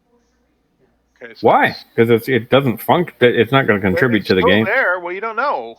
Well, can it act as some form of concealment or cover or anything? No. Well, my understanding is potentially I could reman it. I don't know where I'd get ammo, but I could reman it. Actually, get ammo, technically. Okay, I'm just gonna let me explain that just for GP. It's a side of a special rule. But anytime a weapon system runs out of ammo, you can choose to pass your turn and roll 1d6, and if you roll a 1 or a 2, you have you scrounged ammo somewhere. Okay, so this guy here can now route away 12 inches anywhere you want him to go. So we could destroy the gun. Could we still just shoot at the gun and destroy it? Not really. Even though there's no team there? No. Yeah, the gun. I think there's a rule for if you roll like a 6, the gun gets destroyed. Or spike it. Yeah. Well, yeah. I mean, yes. If you put infantry on a manned gun, yeah, you can destroy it. It's absolutely destroyed. Okay. So you can move that infantry off to wherever you want to. That's fine. You can go back there. Yeah. Or you can keep going. You could actually take him back. He's in cover there, at least. Yeah, but you could put him right here. Oh, he self rallies because he's a crew. Right. So he's fine there if you want to leave there. It just would give him a chance to get a free rally maybe later at a different point. Yep. That's what I would do, and you get a better. I think you get a better rally number with that guy. All right. But now we got a cool anti-tank gun we can drive over. Okay, he's. There you go. Yeah. All right. There's this 1960s movie made in Czechoslovakia called Tank Battalion, and there's a scene. They had so much surplus gear, they destroyed real surplus World War II gear. There's a scene with a T-34 running running over a real Pac 40 for real. It's like, oh God, no! Oh, I see. You dragged that carry. Never mind. All right, never mind. I saw it happen. Yeah, I grabbed the wrong thing Yeah, I saw. Okay, that's why. Yeah, I understood. and I put it back. I saw you did. That's what. I was a little confused. Now I understand why. No problem. Okay, so that's what you can do. All right. So let's. Okay, you're not active. You're broken. You're hiding back there. Okay, very good. So we're gonna fire first platoon. Yep. Straight across the field. Yep. It's For a squad. Good order squad. Yep. Go ahead. All right. Hold on. Let me select him. I gotta fix that gun rally thing. Click the fire. Okay. Range die is a 2, so the 5 does not become a 6, and you missed with your red dice. If you had a decent range die, you would have got a hit. All right. So then we're gonna move this team up. Yep. To the hedgerow and fire at the same. And they're moving out of sight, so they can't be shot at because they had no line of sight to you when you moved up. All right, and we're gonna take a shot at the same team. Yep. Wait, what? How does that? Here, he's off the bocage, right? Right. No line of sight to him. He moves to the bocage, so that's just like effectively he's moved less than an inch in your visibility because he just showed up at the bocage. So you can't outfire at him when he moves less than an inch in your visibility. Okay, so how does that different than, because we were talking about the Matilda down here, and the Panther would have been able to op fire on me, even though I would have moved more than an inch in his visibility. Because I also had hidden status. What are we? Wait. No, we're. This is the rule. If you move more than an inch within the visibility of an enemy unit, he can op fire at you. Correct. But you were not. He was not visible to you. You weren't unaware of it. I understand, but what I'm saying is the Matilda down south. We moved him north because you said if I moved him across so I could have shot at the barn, he would have been able to fire at me with the Panther. Yes, because you were visible, and that was moving in concealment. Oh, when you crossed in, he could see into that concealment, so you would have been moving through concealment. Here, he doesn't move through concealment. He moves up to concealment. Up to the line. He's just moving up to the bocage. He's moving up to the bocage. Well, no, wait, but no, because I'm crossing into that concealed terrain, but you're visible. He could shoot at you because you're moving in concealment. Here, he's not moving. For all practical purposes, he just shows up. From your perspective, he just shows up. The barrel. Okay, no, all right. I get what you're saying. What I'm having trouble with is understanding why that's not true in the forest down below. Because the forest doesn't absolutely block line of sight. I can see you in the trees as soon as you move through them. As soon as you start moving. But I wasn't moving through. I was moving basically from one where you couldn't see me into the stream, so I could see through the trees. But as soon as you entered the stream, remember I said the stream became that visibility point. Okay, and then I could... Bear with me, he would have been able to see you. You're also a vehicle, which makes a difference, too. So okay. That part I'll buy, but the Panther has absolutely crummy visibility. Yeah, and I'm right at the age of 45, and I'd be right at the edge of 45 anyway. Knocking down trees, which tends to draw the eye. Yeah, I agree. So, I'm just. But a couple guys at camouflage dropping into brush. It's going to be pretty tricky to spot. No, I'll buy that argument. I was just trying to understand the game mechanic rules that did not make sense to me. Because what you're saying then is if I had infantry and I crossed there at that point, he would not have seen me, and I could have done exactly the same thing. If you only moved an inch, if you had just crept your guys across the stream. Yes, that would be legit because then you moved less than an inch in sight, therefore not subject to op fire. I think I have rule system bias where I'm thinking how do other rule systems handle this, and Fire Before It obviously handles it. And this map is also the density of some of these terrain features makes it a little more challenging. It's really tight. This is a super tight map. Yeah. Because you got Anyhow, go ahead. Anyway, let's so go let's fire this. result Let's shot. fire this. Yeah, let's take that shot against that. Yeah. Let's see which one is closest. I think you actually Do I have to shoot. fire at the? Do I have to fire at the closest? Always, unless your leader's attached, you have to shoot it closest. Always. All right. Well, Always closest by type. 11.4. They're pretty close. I don't know. That'd be him.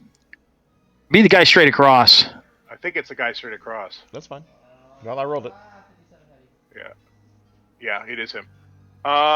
Is that your roll? Yeah, you got a hit. One hit. Morale check on the suppress guy. Thank you. How are you helping?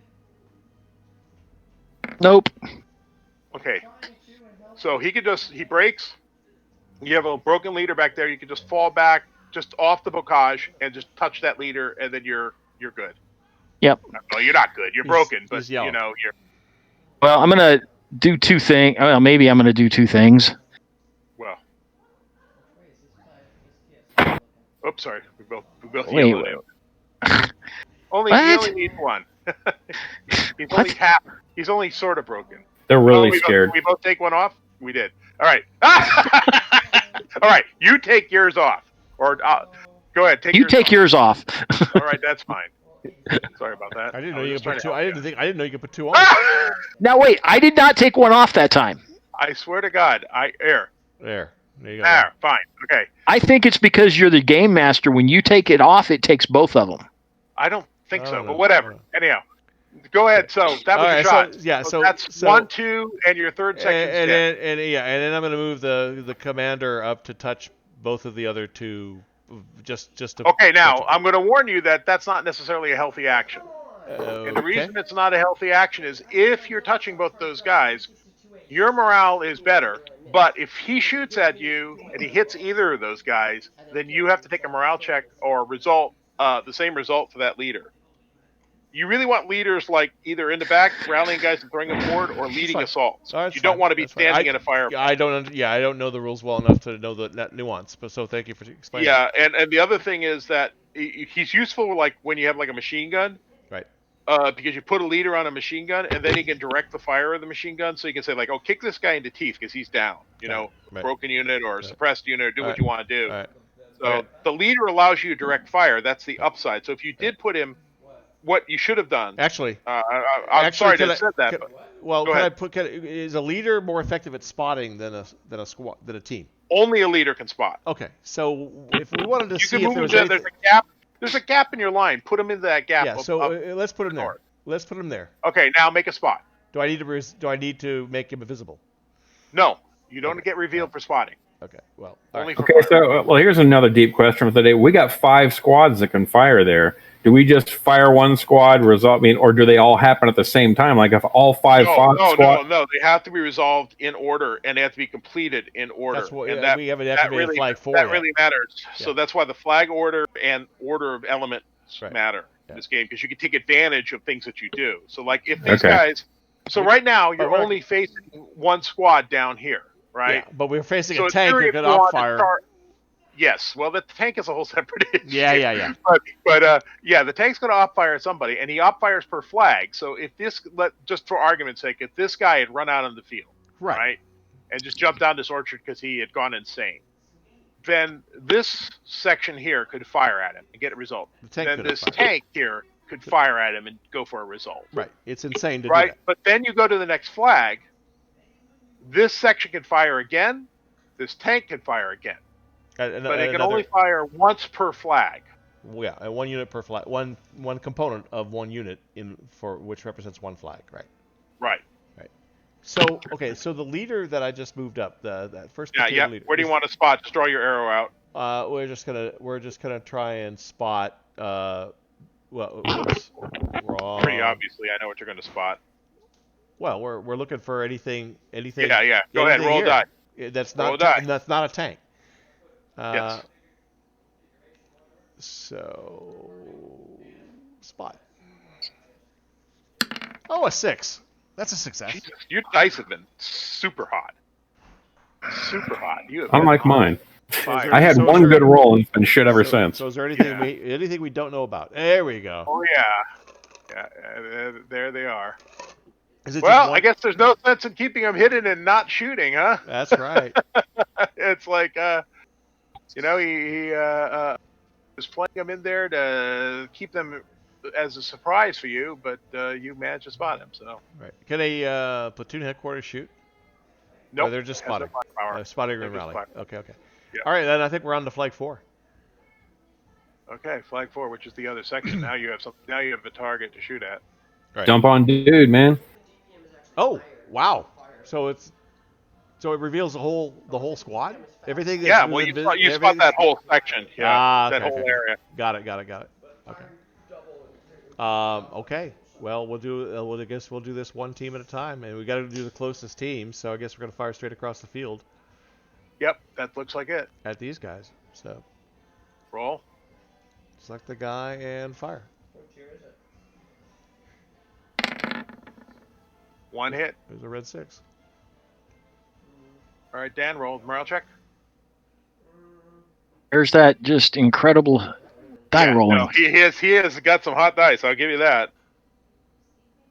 I guess it was at him. I didn't see any it's designation. This guy. Yeah, it doesn't matter. Just roll out any one of those sections. You can roll. They're all the morale's all the same on them.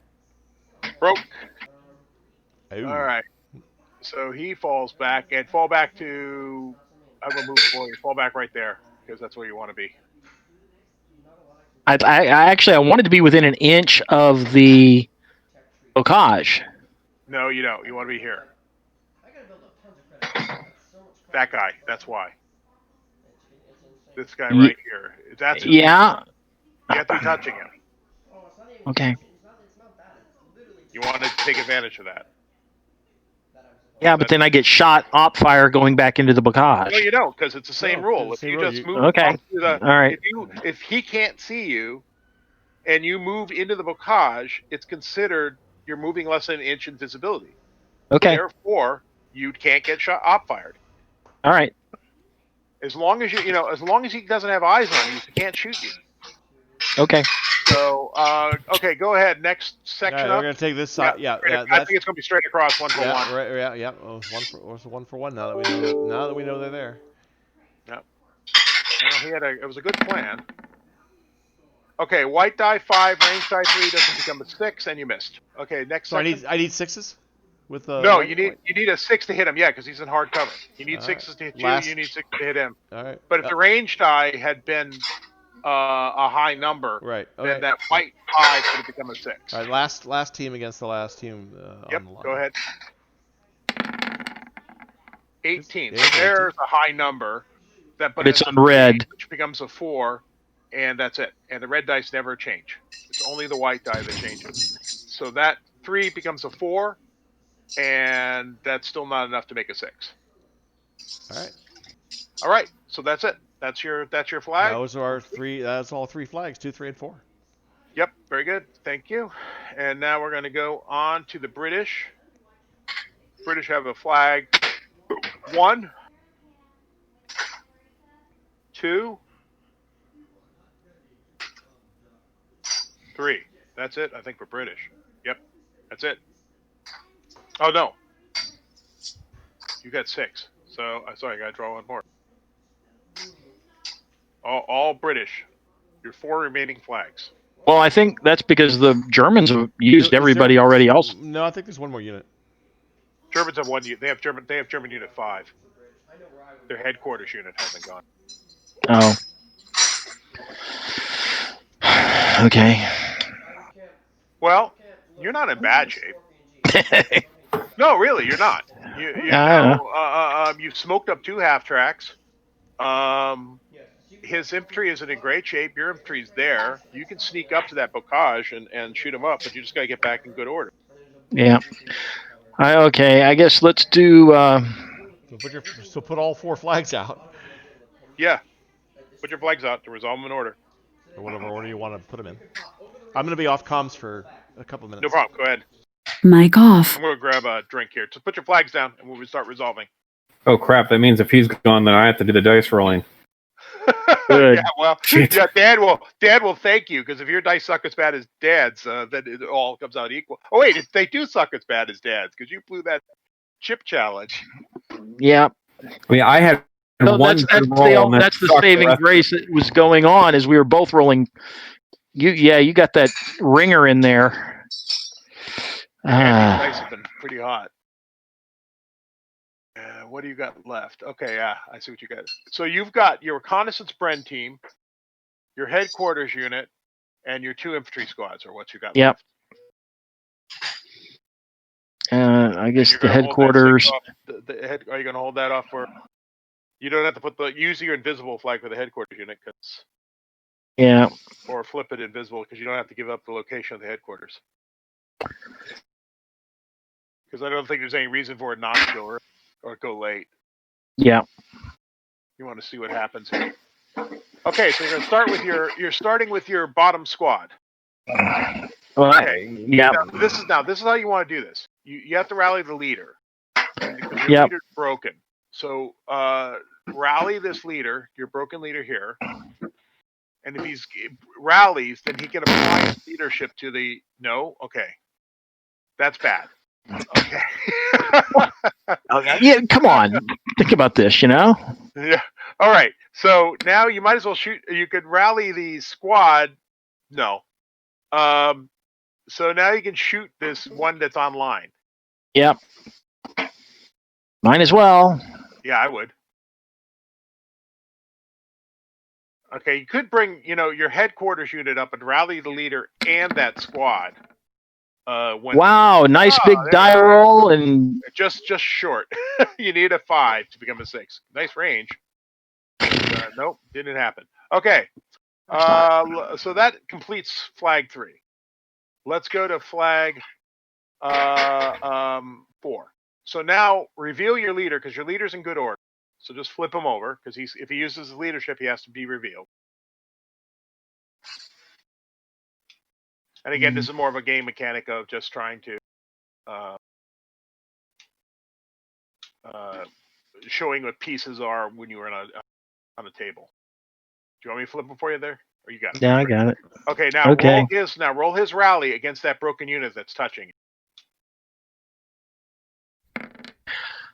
4. Actually, my leader's morale is no better than the units. Right, but remember, a broken unit rallies on a 6, so is having a leader, even if it's no better, he at least gets. I didn't realize that. Right. So now what you do is you just run that you run that unit up to the bocage. He can't shoot at you because again, same rule about only not being seen coming up. Now you op fire at the across the road. Yeah. So they can rally, move, and fire all in the same action? Yep, and in any order. Wow. That's a big deal. Now watch how this works. I hit the fire button, not the rally. It helps. Yeah.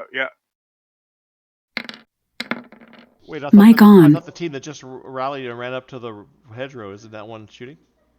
Yeah, it was. Yeah, and he missed. And did absolutely nothing. Well, standard rolls for me. Yeah, you were at least consistently bad dice. Okay, I'm just going to put him into that bocage so it's clear that he's in it. Okay. Andy, or Boz. Boz. So the way it works is you've got fire, movement, and rally. So the way it works is like, now see that broken squad back, the broken squad here? I'm going to ping him. Your arrow. There you go. Right? If he activated, he could make a rally attempt first. Ooh, if I'd finally gotten a decent range dice, I could have done something. But what do you know? You're rolling a bunch of dice. I'm not sure what you're rolling for there, Dan. Sorry. To hit. Shooting. That's a shot across the... Same thing you were doing, and absolute pathetic. No. Oh, the range... Oh, Jesus Christ, yes. Okay, Boz, you see there's an effective range of 10 inches? Yeah. So the rifle, the rifle fire is 10 inches plus the range die. So a rifle fire can range out to 30 inches. It's a D20.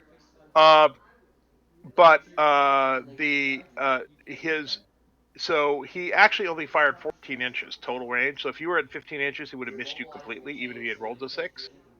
But if he gets the range die, he gets a +1 on his white die. So the range die just is for a bonus. It doesn't. The effective range is 10 inches. So if the target is within 10 inches, it's not an automatic hit. You still, I mean, but if You'd automatically get the bonus of the range but if dice. the target was 29 inches, you wouldn't need 29 or 30 total range to you hit. would need right? a 19. Exactly. Yep. Exactly. Yep. You didn't, I'm not sure you answered my question. So Yes. again, So wait. Let me state it for you here clearly. Okay. Let's look at the 2 stands above. Right. The 2 broken stands. Off table. You see them? up north. Yes. Okay. Right. So these stands are now within 10 inches. Yes.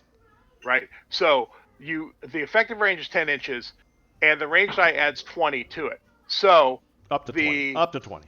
Up to 20. So if he rolled a 1 or a 2 here, he would clearly hit the unit because he's within 10 inches. But he wouldn't get a bonus unless he rolled the distance in the dice. If the effective But range if is he's 10, if the effective range is 10 inches, but he's at 20 inches, and he rolls for his range die, he rolls a 2. then he doesn't even get a hit. Doesn't matter what he. So the range die plus the effective range has to equal at least meet the current range, the actual range between the 2 figures. Correct. Okay. So it does a nice. It's actually a very nice dynamic because it doesn't require any extra stuff. But when you're firing at long range, you're just not very. You're not very likely to hit. Right. But when you hit up close, because you get the bonus to hit, it gets ugly. Right. So if you get in close, you're almost guaranteed to get that +1 to hit. So to get the +1 to hit, so not only does your effective range plus your range die have to equal or exceed the actual range between the two figures, but if the range die is equals or exceeds the range, you get a +1. Oh, so the range die alone equals or exceeds the range. Yes. That's what it is. Yeah. Always. So what it does is it makes a really Always nice is. a soft curve without any charts. I'm busy right now, gas mommy. So you can just say, at short range, you're much more likely to get a bonus to hit. At long range, you're not even likely to hit at all because you have to get that number, the high roll range die to even get the chance to. But you're never going to get a bonus because So how it works is at short range, at 10 inches, right? You're always going to get a chance to hit him. At 10 to 20 inches, you might hit him depending on your range. You might or might not because you got to get the at least you got a 50-50 shot of like getting a chance to hit him and then a chance of getting a bonus. Yeah. And then at long range, you're never going to get the bonus. Right. Because you're using all your dice. 21 inches to 30 inches, you can't. You can't get a bonus. A D20 is never going to get you 21 or 22 or 23 on it. So you could never get the bonus beyond 21 inches. Right. So that's how it's. So like I said, it's basically there's 3 range bands, but they're neatly built into the system. You don't have to think about it. I see. All right. So that makes more sense. Okay. All right. So that was another swing and a miss. Now I see he had a white 5 there. If his range die had been any kind of decent, that 5 would have turned into a 6, but it wasn't. Okay, fire your last stand there. Dan, I'm sorry. Hello, Dan. Yeah, I'm here. Fire your last stand. Your northernmost. Come on, you can do it. You can get a hit. I swear to God. You promise?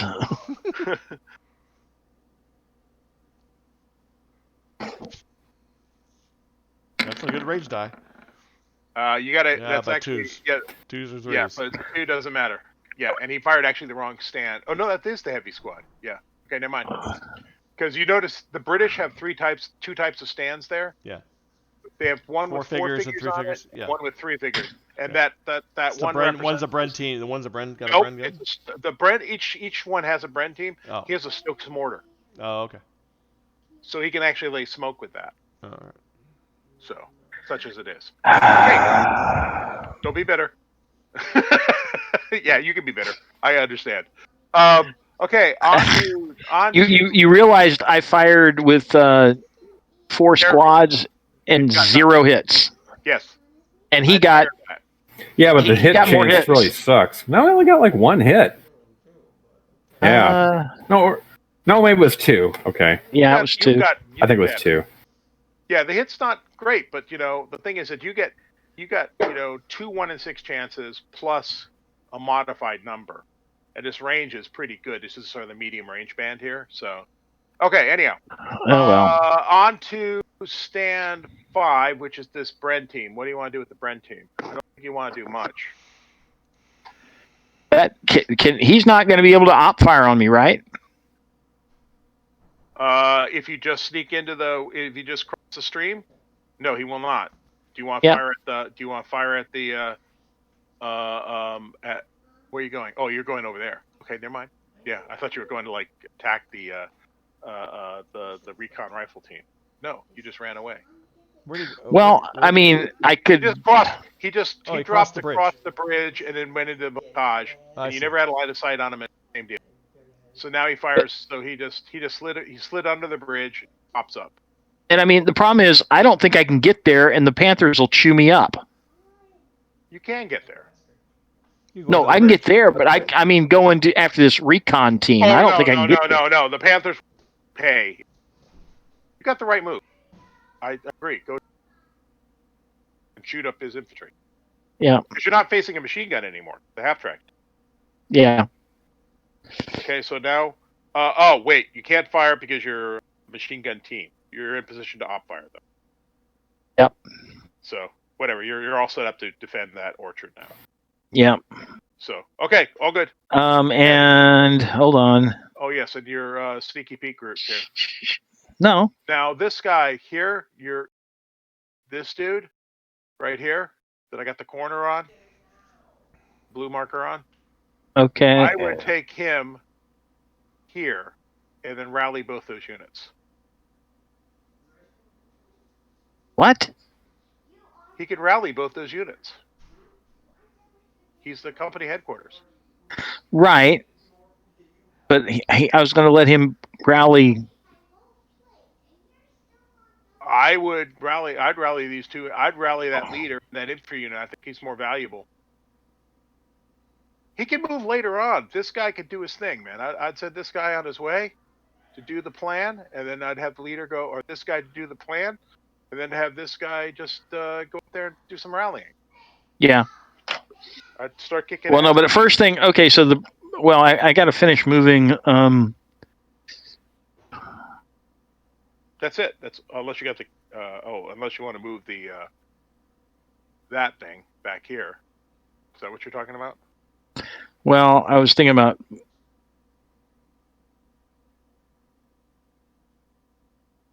Let's see.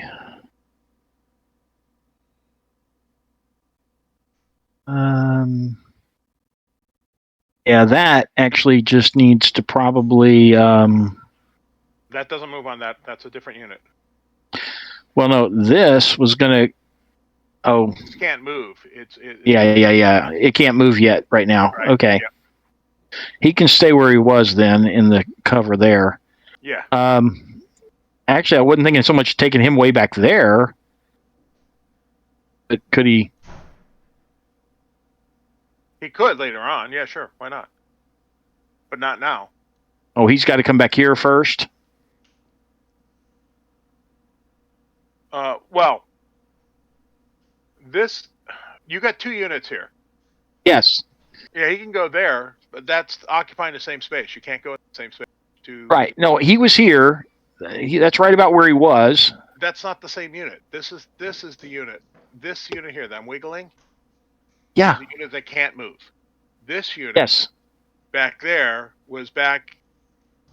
No, he was up here. He was here. Okay, I don't know how he got there, but okay. I think you were moving him somewhere else. I think, if I recall correctly, you had considered going this route. I don't know. I think Mark and you were discussing that point. I think that's what. Yeah. Yeah, that's not because he could go there and then he could go there. I think we're going to come up here. Yeah, I think that's fine. I mean, I think he only gets that one terrain, right? There's no. Yeah, that's fine. Yeah, he can slip through there. I'll have no one terrain crossing. Yep. So then he's in there, and he's done. Okay. Yep. All right. Tom, for spotting purposes, is your field of view 180 degrees or 60 for infantry? Yeah. Yeah.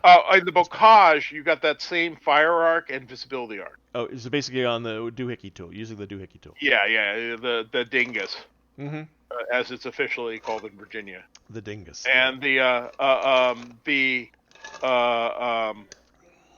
but if you're in the just normal spotting, Right. it's 360 frames. Right. Okay. You can spot all around. Vehicles spot to their front. Right. Well, vehicles actually don't spot at all. They can only see things in the. Right. Or you can have your commander unbutton and spot, Right. and then everyone and his dog takes a pot shot at it. Yeah. No. It's really harsh. It's like no. It's like you use the infantry to unmask things and then you shoot them. That's how you do it. All right, so he'll try to. The commander comes up there and goes ahead and does his thing. So go ahead now, rally on the leader first, or it doesn't matter. Just declare who you're rolling against. Yeah, He's good to go. Now Yep. roll against the squad. I should have. Well, no, bear with me. This is not bad, and this is that double check that you can do now. Yeah. You can actually do a triple check, so it's even better. So go ahead, do again. That comes. good to go. Well, you should have rolled you should have used the leader's morale. I did. No, you clicked on the unit because it rolled a 4. You would use the company CO's leader. He has a morale of 3. But it doesn't matter. You're fine. You pass with Okay. a 4 in here. It's just that you have a better chance to pass with the company headquarters. So when you're touching the company headquarters, you get to use his value. Remember, that's how he did it back in the field. Yeah. There? Earlier, he used his company headquarters for exactly the same purpose, to sort of backstop and get broken. Yeah, I see. Yeah, okay, it's a 3. Yeah. Yep. Okay. Since I'd already made them, I didn't see that it was a 3, which No, is no. interesting because the other was a 4, Right. which The is infantry's a 4, the leader's a 4, but the headquarters is a 3. By the way, Germans my morale comparatively to the Germans sucks. sucks. Yep. It does. That's why you're facing Panzer Grenadiers with good leadership and good firepower. So that's why they have a tougher road to hoe. They also Panzer Grenadiers had 2 belt feds issued per squad. Right. And arguably, these units could have 2 white dice instead of 2 red dice, but Mark decided that they didn't, whatever. I have argued that it should be 2 white dice, but that would make these guys really potent. Really potent. 2 red dice is that means theoretically you can get 3 morale checks in a single piece. So that's pretty egregious because it's hard to pass 3 checks. All right. Anyhow, we're all done. The British one last German flag. Yeah. So that's all right. So Blas, if you want to looking at the blue square that I have we have on the table, I was thinking about moving the unit next to the team next to the blue square down to about here, which is about where he. The blue square is not moving, so does that mean? Well, he's now moved. I've released it. Oh, Blue okay. square now. And now. And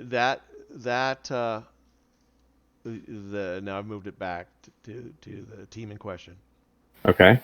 Now, the other half of that unit is, of course, this team where the blue square is going to be moving to if it hasn't jumped there already. It is. It's Okay. up there now. Okay. So the question is, maybe we want to start to take that. Oh yeah, definitely. That way. So now. Absolutely. We don't know. Yep. We don't know what we don't know what we'll find, but that's just a suggestion.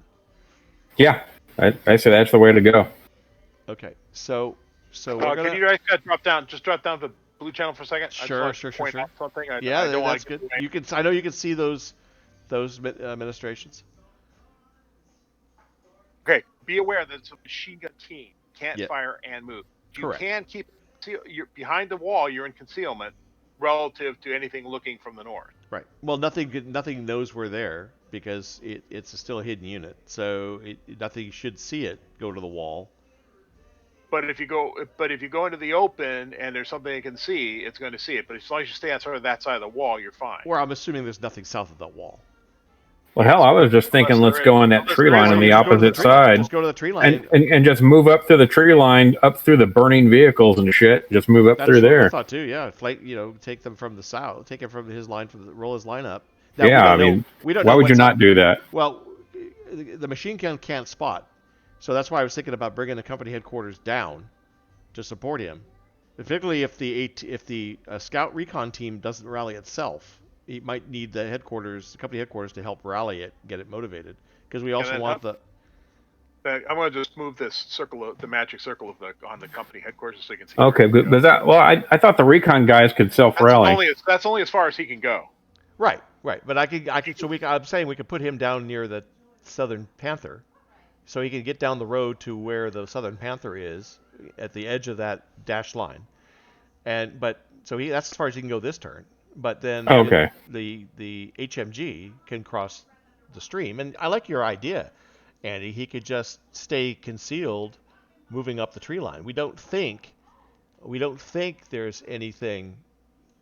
I moved the blue square. We don't know. Well, there shouldn't. Well, the recon rifle team moved up there. Yeah. Wouldn't he have? Yeah. Wouldn't he have found anything? He would have stumbled into something. I don't think there's anything. There might be something in the field. There might be something in the field, but I don't really think there's anything south of the road. There might be, but I'm not sure there's anything south of the bridge at this point. Yeah, I'd move the machine gun team. Let's see if we can get the recon rifle team up there too. Well, the recon rifle team will have to rally next turn. Yeah. Okay, now I'm going to tell you something though. It costs you one terrain crossing. It's 2 terrain crossing. 1 terrain crossing to get out of the building, 1 terrain crossing enter the wood, and then you can move north. And you can do that magic circle anywhere you want, sort of, 12 inches. Oh, okay, so we can't cross the stream because we're moving out. You can. The stream doesn't cost anything. It just makes 2 lines of sight.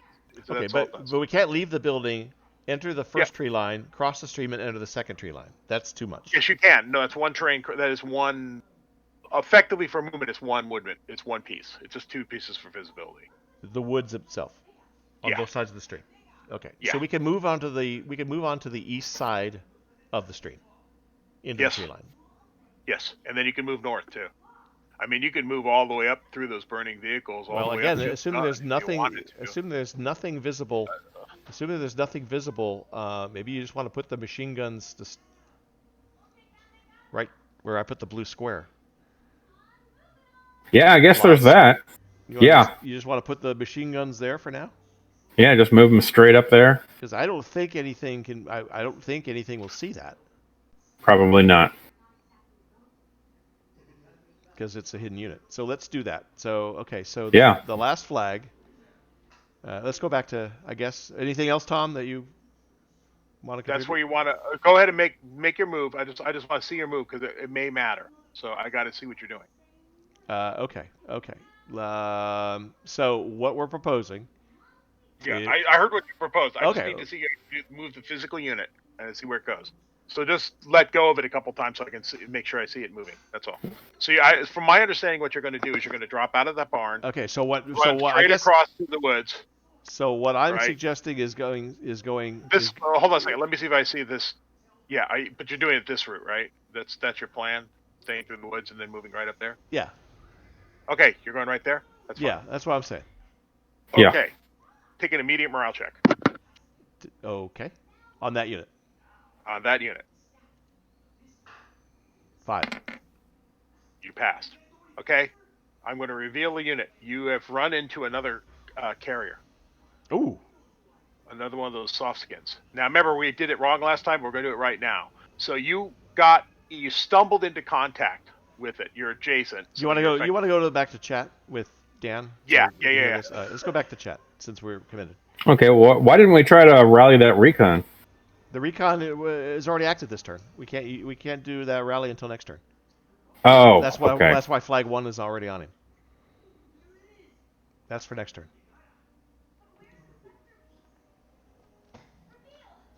Yeah, I'm here.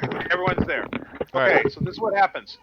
So, your carrier, your unarmed carrier. This is exactly the same thing that happened last time. Again, he stumbled into one of your carriers, a machine gun, a German machine gun team, which I'm going to reveal now because it just he stumbled into a unit and both units become instantly spotted.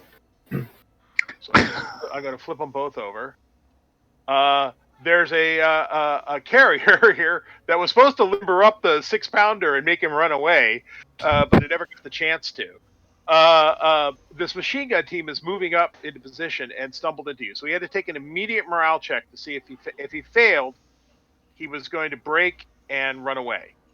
But in this case, he passed.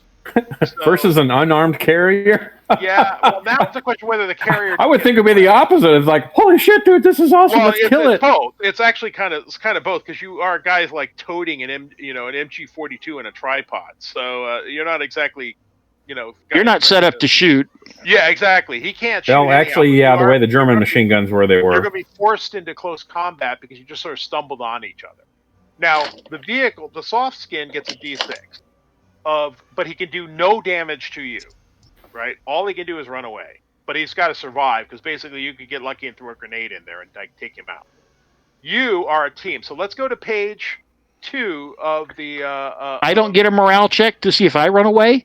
No, you don't. No, it's him coming. stumbling into you. It's he suffers the check because it's a bad check for him actually, because he could have broken on contact, which he didn't. So he's okay in that respect, but you still get a fighting chance. So you're not necessarily automatically destroyed. You may just run away. But the thing is, you can't kill him. So we default to the close combat. Now, close combat always comes at the end of a flag. So you have another element to move. If you So this machine gun is part of his headquarters squad. Yes. Yeah. I activated the headquarters. Great. It's a company He headquarters. activated the headquarters, and the headquarters consisted of the machine gun, a truck, and his headquarters stand. Great. Hey, actually, it is great. He was about to sneak a machine gun up into your flank there, and you had no one to see it, and it just that he walked into a carrier. So I would count my blessings right now. Oh yeah. I mean, if you lose a carrier, it doesn't count for victory points anyhow. But he tripped off. He basically acted as a shield. Okay, so the Except if the Bren team, Bren Recon team had been there, he'd have chewed him up. Yeah, that's true. You just moved that away the turn before. He had a machine gun team sitting there, right where you were. We saw it. It was visible. Yeah, and then you saw it move away. Not that it should have been, but yeah, it was. Well, it had been exposed earlier. Yeah. So you still get to see it. You just can't op-fire on it. He sort of gets a sense of where you're at the battlefield. Anyhow, go ahead. So if you look on page 2 of the quick rally chart, of the quick chart of close combat. Mm-hmm. So you say modifiers. So you each roll 1d6, right? Oh, God, am I rolling this one? Go ahead. No! Okay. Don't make me do it! So you're a gun crew, because you're a machine gun crew. You're not exactly the supermost combat team in the world. So you're going to get a -2 to your die roll. The carrier gets a straight d6. So you just both roll d6 and high die roll. An unarmed carrier gets a straight D6, but I get a remember, -2? Really? Wait. He can't can't shoot you. hurt you. Can't hurt us. He can't hurt you. Okay. All you do is get away. He just gets a good chance of driving off before you do anything to him. And in fact, right now I did. He's at a -2, so if he You won. he rolls Okay. a 6, I win. Right. So you have the option. So what happens is that the carrier actually remains in place. The machine gun team must displace 3 inches away. You're still in good order because he didn't break you, but you just sort of got surprised and fell back. Okay. I just love how this unarmed carrier is. It's more of a. Okay. We had a long discussion. Yeah, this isn't. I mean, go if on it's a the- soft skin vehicle without either with or without a crew, it would just be dead. Right. Well, this is. I had this they long fight. discussion with Mark on this, and he's saying it's just an abstraction of a. Usually, and I'm going to just say this Okay, because I think that I don't disagree that I think because right now a half track and a soft skin fight exactly the same, and I said that's bullshit. That's If you have bullshit. a vehicle. Al, actually, I'm going to argue that it's probably comparable because your half track usually is only a driver. No, not. Oh yeah. Well, okay. Allied ones. Yeah. German are different. Okay. Sorry. Anyhow. Well, no, because the guy that mans the gun. Yeah, it goes with it. And American and German, that's not true. Well, it does stay but they can. Okay, sometimes he does come out, but yeah. A lot of nuances here, but I'm going to say because that's an unarmored soft skin, and he basically won. That means he gets to run away. So you can make a move. You can make an immediate drive off. So the machine gun has to drop back, and the vehicle. Yeah, well, basically your machine gun crew got surprised. They don't know what the hell that was. They just saw. Just so you know, from a rally point of view, the German guys would be changing their pants from the joy in that situation, not running away. Yeah. they would be going, "Oh God, easy kill." Well, because I mean, how much? Because if I'd beat him that much better, I mean, he couldn't have broken. There's no ill effect for an infantry assaulting a vehicle. Okay. Either the vehicle wins and it beats them back, or the vehicle loses and it can be broken or destroyed. That's the way it works. But I don't think there should be a modifier for a soft skin should be less than a slightly armored vehicle, and like a half track. A closed top vehicle gets a +3, so it's really hard to kill a +3. So you might want to just take that off the table and just get rid of it, because he gets a glory roll if he had knocked it out. So I would just take it away. There's no reason to have it on table. Yeah, I just wasn't sure I could do that with him. Yeah, I pulled the trucks in the Jeep. I mean, that's why we pulled our trucks earlier. Yeah, the same reason. The trucks were just victory points, or not victory points, but glory chips awaiting. So what happens is basically there's a 6-pounder, the tow is there, and also these Germans start rattling through the woods, and the Germans go, "What the fuck?" Because they cross the stream. For all they know, it's a universal, it could be a Bren carrier, ready to hose them down. And instead, the guy, slams on the throttle and just runs away. So that's, and you guys are like, well, fuck this noise. Well, and in reality, I think without your machine gun, y'all don't have a lot. I mean, your machine gun crew. If he had been fighting anything real, he would still been fighting at -2. So he would have been, if he had stumbled into an infantry section, he would have got mauled. So yeah, if you're only a machine gun squad, you're 4 or 5 people maybe. A team, yeah. He's a machine gun. So you're really 2 people. Yeah, you got a guy with maybe 3. Yeah, guy with an MG42 over his shoulder, another guy running with a tripod, and 2 guys carrying ammo boxes. Yeah, that's pretty much it. That's exactly the most close combat efficient unit in the world. All right. So that's what happened. That's how that happened. And did the headquarters unit move? He was supposed to have moved before we resolved. I'm sorry. Yes, let me move him. Let me move him now, and I think he moves. And that's it. All right, so we're done with the turn. Yeah, and he's just gonna move down to. It's 10:07, guys. Yep, it is. Yeah. We're done for the night, I think. I think we are. Damn, we're like on the last turn too, but it took a lot longer than I expected. I apologize. If it's 6 turns, it's 2 turns, right? We got turn 5 and turn 6. Or was that 5? You're right. It's 2. No, that was turn 4. You're right. That was turn 5. So we got 2 turns. We got 2 turns. We got to need maybe at least 2 more nights. One turn a night. Funny. The problem is that but it shouldn't. I know. This game should really knock down in 15 minutes a turn. And well, it's the problem. One of the problems is we're spending a lot of time with the rules, and then we're teaching blahs. So even though you and I were on here at 7, we didn't start till after 8. Well, it's also and then we still have rules that we're trying to understand. There's also a lot of time spent in chat, either when you got a teammate and you're trying to decide what do you think we should do. Yeah.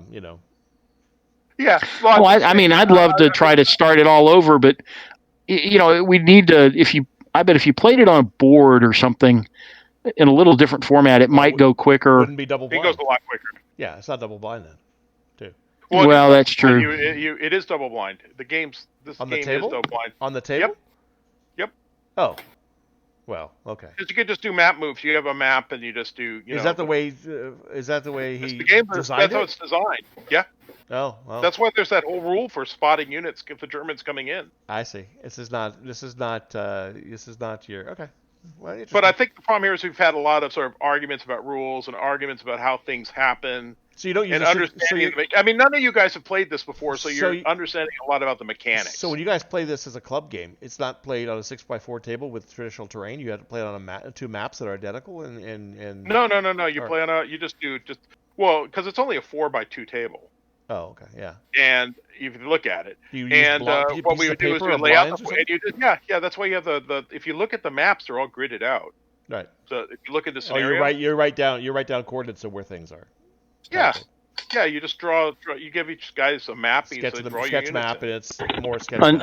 Until they're spotted, and then you Right. place And them then on the they're on big the map. table for Right. the rest of the game. Right. Yeah. Yeah. Yeah. Yeah, And but the thing here is rules like Battle Group, everything's on the table, and you have to roll to spot, even though you can see where the figure is. It's not a true hidden unit because you know it's there, but you can't shoot at it until it's spotted, and you got to roll right, each time to spot it. and Yeah, but and to see the prefer problem with hidden movement. yeah, because and the reason I tend to agree with Tom on that because if you know you can see it on the board, then you just keep spotting the same place until you finally spot it. Right, and you never would have had like that recon team sneaking up on that Churchill. That never would have happened with a Blame, because the guy would have said, "Oh, I know there's a recon team there. I know how far they can move. Therefore, I will make sure he's not in a position where he can do that." Well, yeah, you And- put and infantry that down there. You recon- put that infantry down recon- there to screen it, to protect. Right. No. And Or I simply move the church. I don't move have the the table Churchill in that he position doesn't put it in a position where it could have got because I knew you can move. You can only move 12 inches. Right. Yeah. Okay. Well, And- I'm gonna hit the sack, guys. All right. Okay. All right. Thanks, Y'all man. have a good I one. mean, the fact that your recon team went from all the way here, all the way down here, into the barn, out of the barn, into the woods, took the Panzerfaust out, ran back here, and did it all in one, in a number of turns. But that, if he had watched that move, he would just, even if he couldn't quote unquote shoot at it, Mhm. I anticipate it. Yeah, exactly. And that's why I really prefer a true double blind. Yeah, there's You pay and in some ways I prefer it too because it does allow masked movement that otherwise the guy, because even if I don't know that, if some of this, I send at least one squad of infantry down there to stop all this. Mm-hmm. And if you one didn't know until this turn that his other squad was queued up there. well, no, I did. I knew it was there. I just couldn't get anything to spot it. I was trying to get something there to spot it early enough to prevent him from doing what he did, and I couldn't. But that's Right. because I didn't have a clue of how far along he was in the movement. Yep. If I'd seen him on the board moving, I could have judged much better, and I could have avoided it. Yep, I agree. But And that's I wouldn't have been surprised by the gun wouldn't have gotten surprised, and the first carrier wouldn't have gotten killed. Right. Yep. But then again, that whole squad, that whole thing of his, you didn't know that there was a squad in that orchard that was coming through. So, and that that's why I love double blind games, because they're always much more interesting. And now and I'm actually supporting that, but it is hard to play. It's just slow, just a little bit slower. Yeah, but Yeah. I mean, once you get the mechanics of this, because we played it with guys that knew the game, Mhm. and we were knocking them out inside complete. This game we knocked out completely inside of 4 hours. Oh yeah, I could see that. If you really understand the rules and you're not teaching, Yeah. and you get down to playing and play it. And we've been teaching. We've taught every game now. We've had 3 rounds, and we've taught every. And we've spent at least an hour and a half every night teaching. Yeah. And we've been and there's been a fair amount of argument about why things do what, with a lot of sort of it's learning. It's a mechanical- learning. And There's a lot of questions. Actually, I think I don't want to say. I hate saying we're arguing. It's just trying to understand. No. That's what I said. I mean, it's a new mechanic, and understanding. Like, it was like that discussion about how the rifle system works. Yeah. Yeah. It's how the understanding plus the rules. position. Yeah. And it's it's a super elegant system, and it's pretty easy on a table to say, like, okay, this, and this. Right. It's a little harder here. Right. I don't want to necessarily just roll dice and go, Tom, tell me if I hit. I want to understand. Yeah, exactly. I understand. I agree. That's the point of learning a rule set, is understanding it and appreciating it. See, that's why I said, like, I prefer this system over Battlefront, because of, I don't like, like, I tried to, at one game I said, like, oh, I'm going to put an ambush team on this bridge, and take a Panzerfaust shot at or a Panzerschreck shot at tanks. It goes like, so how do I hide you? Oh, you don't. Well, then the guy's never going to come up to the bridge. You got to put it on. Yeah, you got to put it on an ambush. Yeah. Exactly. And I really hated that. So that's why I don't like that system. While in this game, if he could have a Piat team sitting on that bridge, and it will shoot at every tank that moves, or potentially if it's a different unit. Well, he only gets one shot. The tanks all activate together, so you'd only get one shot. Yeah, one tank. But nonetheless, killing that lead tank is a big deal. So, and by the same token, that the fact that you could sneak up a Panzerfaust through the woods, mm-hmm. and in that game we showed you in the that game with the paratroopers, mm-hmm.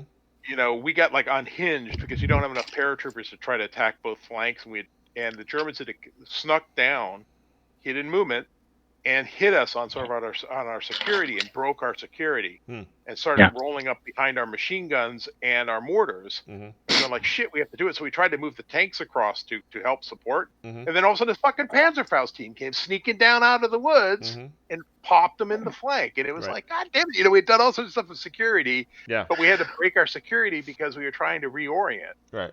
And that just wouldn't happen in like Battlefront. You could never get that kind of an event.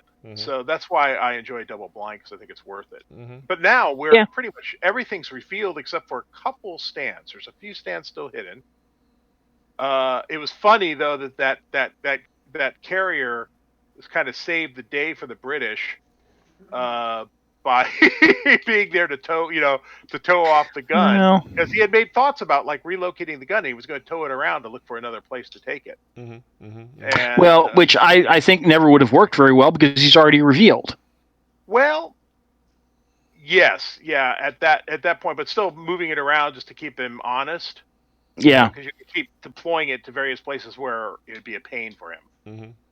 So yeah, and like for instance, if you had towed it off.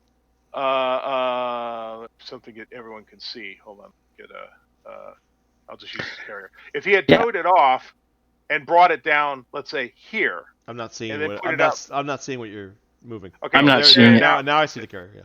Yeah, when I'm moving it, unless I release it, you don't see it. So if he had taken the carrier, right, because the carrier's got a lot of movement, drove it out of the field here, got on the road, pivoted. And then came back in and then unlimbered the gun. It would take 2 turns, obviously. Right. But he could unlimber the gun behind the barn, right?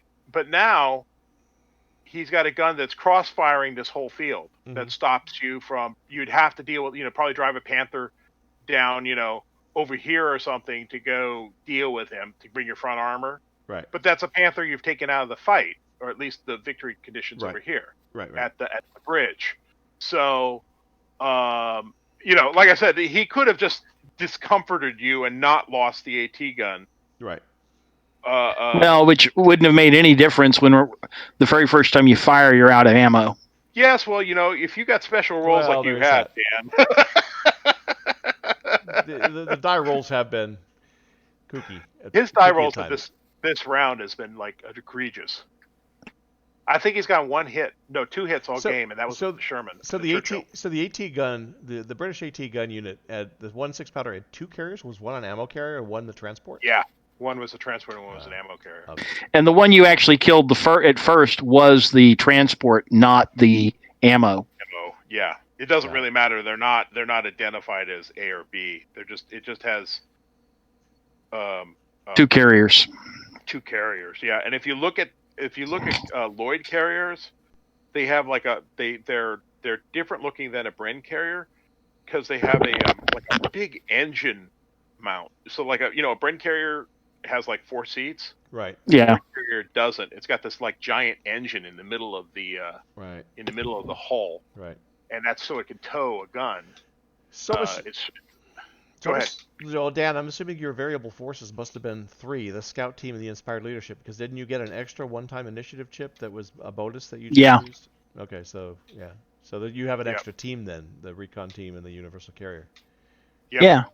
And that universal carrier is still missing. It's somewhere out there. Right. Well, yeah, but you know where the recon team is? It's sitting in the right there. Yep. But the carrier has. Which what I don't understand with that guy though is why the Bren team cannot move and fire. Because it's just following its machine gun rules. It's just Okay, and I get what you're saying, but the Bren, because it's like a BAR. it is. It's a magazine fed weapon No, look, by the same versus a token, belt. the German medium machine gun team there should be able to fire too, because they could break down. They carry the MG42, and he would have it as an MG42, just like an infantry section. But he had guys with ammo and a thing. But when it was broken down separately, he could fire it off the hip, just like the regular squads could. A regular, a machine gunner in Yeah, a team, and he has the bipod, he has all that stuff. He could just do that, but they didn't. It's again, it's an abstraction of the games. He makes the yeah, machine guns are horrifically powerful in the defense, yeah. because remember, he gets multiple. You get multiple op fire. They're not terribly useful in the offense because they don't. If you move, you can't shoot. Mm-hmm. So they really have to be sort of. They're very good on the defense, but they're not terribly useful in the offense. And that's Okay, now that's interestingly enough, then on that, and you're also an inferior. why? Okay, now then to me, I'm going to ask a silly question. Sure. Since the Germans have an integrated machine gun in all those squads, So why are they getting move and fire with the machine gun? because again, it's a Bipod different LMG. it's a different model. It's just the way he does it. Because you've got a Bren team in each one of your infantry sections. He's got Okay. not one but two machine guns in his sections. No, I knew that. I understood. But I'm just trying to understand why the Bipod versus the tripod setup, or Yeah, and it's not a tripod on the Bren team, and the Bren team is basically an inferior machine gun because it's clip fed. So when you fire just like a rifle squad. You get all the machine gun bonuses, but you fire like a rifle squad. So you fire one white die, one red die. When that German machine gun lets go, he's going to fire 4 dice. right. But what? 2 white dice and 2 red dice. Okay, but you're still limiting my. But he gets the multiple effect. You both get it. You're still a machine gun team. You Okay, still got a dedicated loader and ammo bearers who are just slamming clips to you as fast as they can. But again, Yeah. it's clips as opposed to belts. Yeah. So that's now. I'm curious. Has he done the development of the American squads for this? Obviously, you're playing the other one. Yeah, he has. The Americans, I mean, they all come down into the same category. Infantry is infantry, which is 1 die, right? Yeah. 1 and 1. The paratroopers, I think, get the extra die because they have a lot of automatic weapons. Extra red die? The extra red die because they got a lot of automatic weapons. But you see, now I'm actually surprised because it's not just the. I'm almost surprised he's not doing something for the Americans because everybody else in the rifle companies just carried, the bolt actions, whereas the Americans with the semi-autos. Yeah, I've argued that too. That they probably look again. Now remember, look, it's not my game, so I'm. No, Tom. I'm simply commenting because I'm surprised. I'm just saying that I'm not disagreeing with you. Like I said, for the Panzer Grenadiers, I think they should get 2 white die and 1 red die. Well, actually, the Panzer Grenadiers actually, I might argue they don't have. Maybe these squads have the 2 machine guns. Actually, one of the things they did have, they had the Sturmgewehr. Not here. Well, maybe not in later in the war. They didn't have him in Normandy. He has rules for. I don't know if he's done. He probably just he has like submachine gun stands, and they fire like machine gun teams. They're fucking horrific. They don't get the machine gun bonus, but they fire like machine gun teams. So they fire. Except they got shorter range. Yeah, they got like a base range of 6. Yeah. And they roll they have a range die of like a D6. So so they only go out 12 inches, but they're like horrific when they when you. Oh yeah. So when you do like Stalingrad and you got like machine gun companies or machine gun platoons, those guys could put a world of hurt on you going house to house. Oh But, yeah, you because know, I mean, It's in all reality, hardcover, but it's but all that's what they hardcover, too. did. It's all hardcover. Yeah. right. You know, and that's where the if you want to read a good book, read a book called The Gun. It's the history of the Kalashnikov, Oh and yeah, it's really interesting because it's like, you know, the Germans were really happy. I'm sorry, the Germans, the Russians were really happy to accept that, you know, automatic firepower had sort of a dividend all its own, and they recognized that their rifles, you know, just weren't that good. Their yeah, rifle they points, weren't. and they said, you know, well, and then when they encountered the Sturmgewehr, you know, they said that's the solution, and they you know, latched onto it instantaneously, way ahead of everybody else. You know, Well, the you know, but Germans. I mean, but the funny thing is I've seen some of the interviews and some of the history channels that before Kalashnikov died, and he swore up and down It's that not. It has. If look, it had his I've handled development of that had nothing to do with the no. Sturmgewehr. Well, the acceptance of a carbine chambered rifle was sort of the big difference. Going from Oh, a okay. rifle round, because To it's the interesting. intermediate carbine type round Right, that, right. yeah, The Kurtz round versus, you know, the standard rifle round, and that allows yeah. controllability and lightweight and various things like that. Mechanically, they have nothing in common. They're totally Oh different no, but weapons. and But that's not in the what I meant, no, I know. Tom. I wasn't. It But was simply the conversely, fact that even the idea of developing it, he said, developing that weapon had nothing to do with seeing the Sturmgewehr, because apparently he was already working on a design of that type of weapon yeah, there were a couple of before guys. Well, that I he even recommend ever reading. saw it. I recommend reading the book. But Yeah, anyhow, one of the interesting discussions about this is they talk about sort of the rest of the world. So, you know, it's an AK-47, and right. the Russians are figuring that the whole fucking world's going to come down on them. That's sort of their, you know, their psychology, right? Is they're Oh yeah. expecting the West to reorganize and attack into Russia because they're weak. That's just what their paranoid thinking is. And so they're arming. By 1948, they've got like battalions armed with AK-47s, you know, and they're just pranking AK-47s like they're going out of style. They're just like insane numbers of these. And the West has like nothing equivalent, nothing at all. And I mean, the only thing they we had at that time was still the M1, M1 Grand. right? Yeah. And maybe, you know, sort of kind of the M3 carbine, right?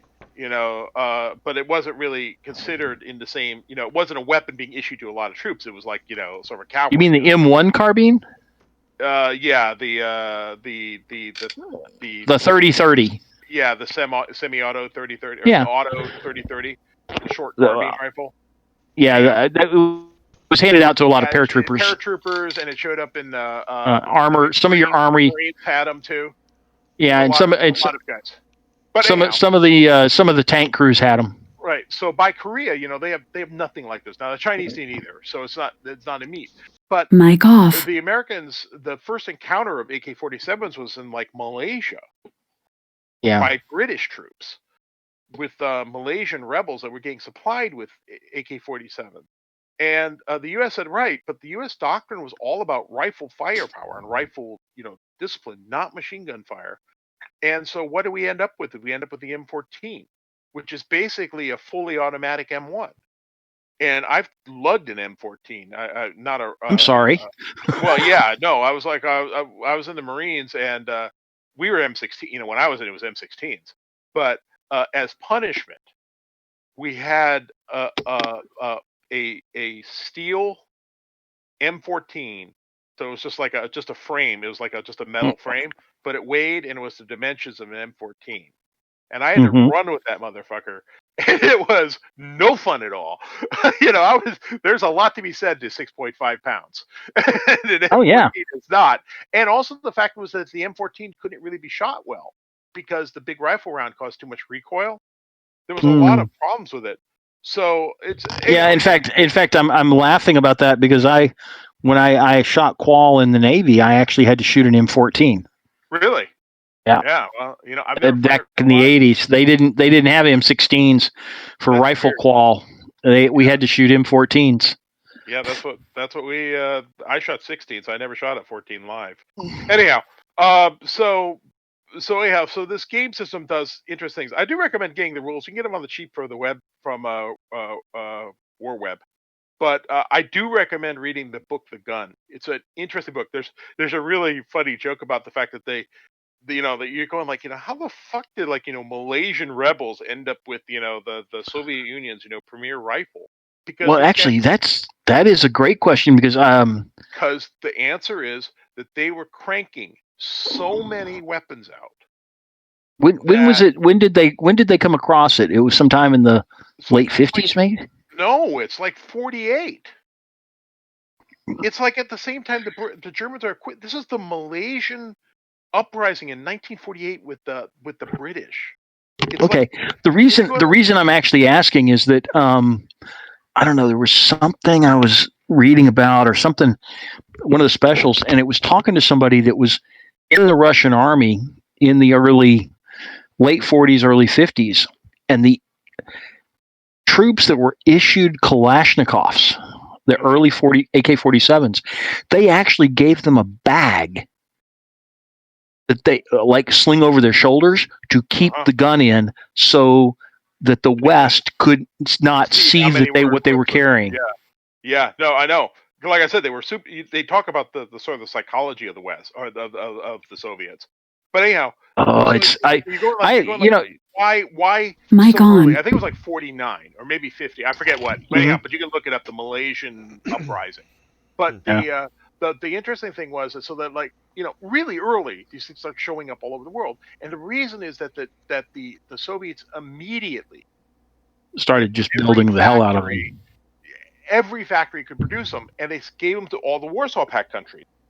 Yeah. So the Germans were making their own, the Poles were making their own, the Czechs were making their own, and then they became currency for these countries. Oh yeah. So they could sell arms, and they could sell Kalashnikovs. So that's why they're everywhere. And the book talks about the fact that this guy's, like the Marines, are going into Afghanistan, they found an AK-47, and it's like a 1948 Stalingrad special. It's like built in Stalingrad, and you can see, it's like from the original factory. And it's like, holy shit.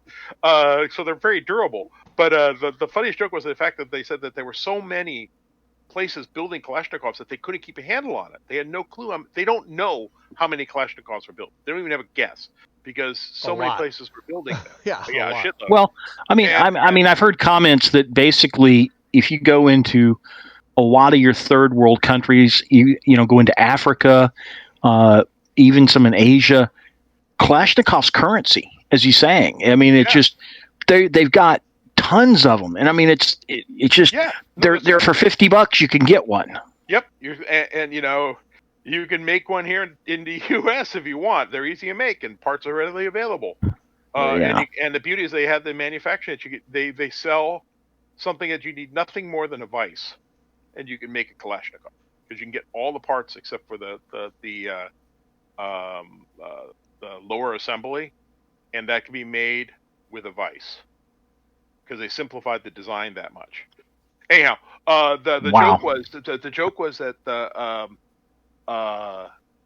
there was a woman working at a factory, and she worked at this bed factory, and this bed factory was supposed to make the best beds in the world, and this woman couldn't sleep because she had a really shitty bed. And her friend says, "Look, you work really hard at this factory, and you're working really well for the state here. You should be rewarded. You should at least have a bed as good as that you make."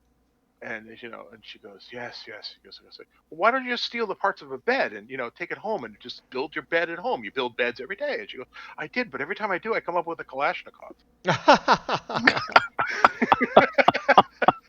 That's perfect.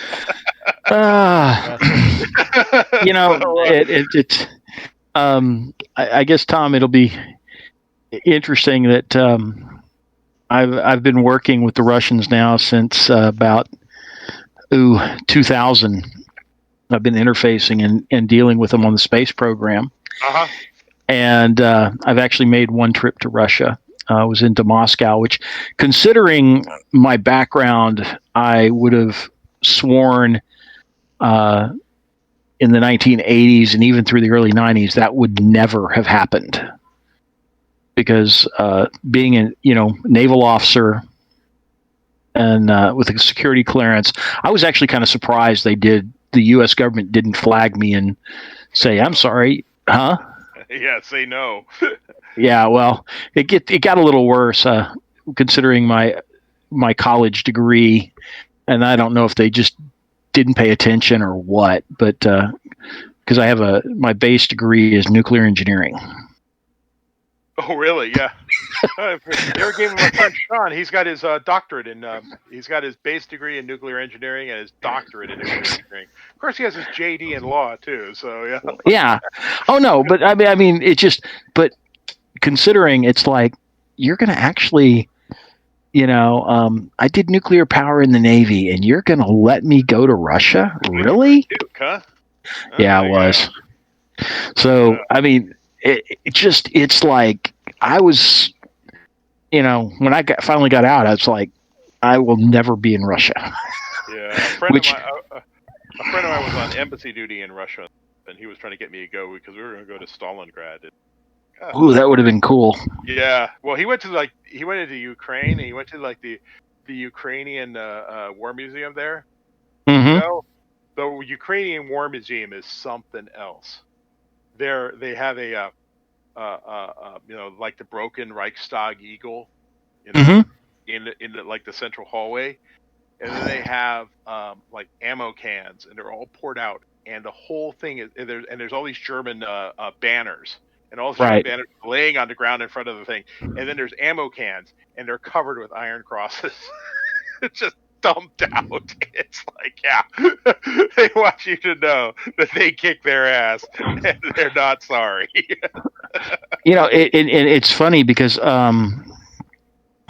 what was it? It was the Ishmalova, and that's the name of it. And it's like a huge outdoor flea market in Moscow. Mm-hmm. And I got a chance to go there on the weekend I was in Moscow, and yeah, I saw German helmets. I mean, there were people that still had back in early 2000s that had Russian war memorabilia that I kind of thought, oh, that'd be nice to get hold of. No, I'm not going to try to buy that and take it out of the country and get through customs. Well, it depends. It's just a helmet. I don't think anyone's going to care. Yeah. Yeah. Well, it was like my friend's mother lived in Germany, and and when the German army broke, they were routing by her house, and they were just dropping equipment everywhere. And his grandmother, decided that it was a good thing to collect this stuff, and she threw it in the barn and like under a like a piece of canvas, and just sort of sat there for decades. And so when she had to go to a nursing home, they had to go to the barn, and they went over there, and she had collected like teller mines and all this stuff, and there was like all this ordnance stacked up under this cloth. And my friend like took a stick and lifted it up. It went down, and they had to call the German EOD crew to come and take it out. Just, everyone knows a mine is a terrible thing to waste. So Yeah. she had just collected like tons of munitions. Oh my God. Like, okay. Why? If you'd picked up daggers, you'd picked up, a Luger or something, but even then, empty the thing of ammo. Yeah. Well, no, she just stuck them in the barn. All right, man, I gotta go to bed. Well, no, actually, Tom, you'll like this. My grandfather passed away, and I was helping to clean it out, and I went up into his attic, and I called down to my grandmother and said, "Grandma, why do you have a katana?" Oh, did he serve in the Pacific? No, he did not. Huh. Well, that's what trade. But that's what makes America great. Trade. Well, no. It turns out the pastor who married them did. Oh, really? And he picked it up off a Pacific island and brought it back and gave it to them. Wow. I have a Japanese battle flag. Not I forget what the term is. The little flags they had like on their. It's bigger than you carry on a bayonet, but it's like a personal flag. Not like a unit flag. And it's covered with kanji. It is like all these best wishes. I had someone read it for me, and it's like the best wishes from like his boss and various people that worked at his company and stuff. And it's from Tarawa. Wow. And, Oh, wow. yeah, but it's it's not in great shape. I've got it in a bag, or folded up and out of sunlight. But but it was captured at Tarawa, and it's a little beat up, but it's still pretty interesting. Anyhow, guys, Yeah. I go. All right. You have a good one. Again, Take care, Tom, thanks and, again. We'll talk to you next hopefully week. we'll finish this goddamn game. Yeah, I think we might go back to check your 6 in our B-17 campaign next That's Thursday. fine. But That's good. I mean, this all safe state. We don't lose anything. Yep. All right, guys. Sounds good. Thanks, Gary. Looks like week. we're Have a good one. gonna fight Bye. on. Take care, guys. Bye bye. Bye bye.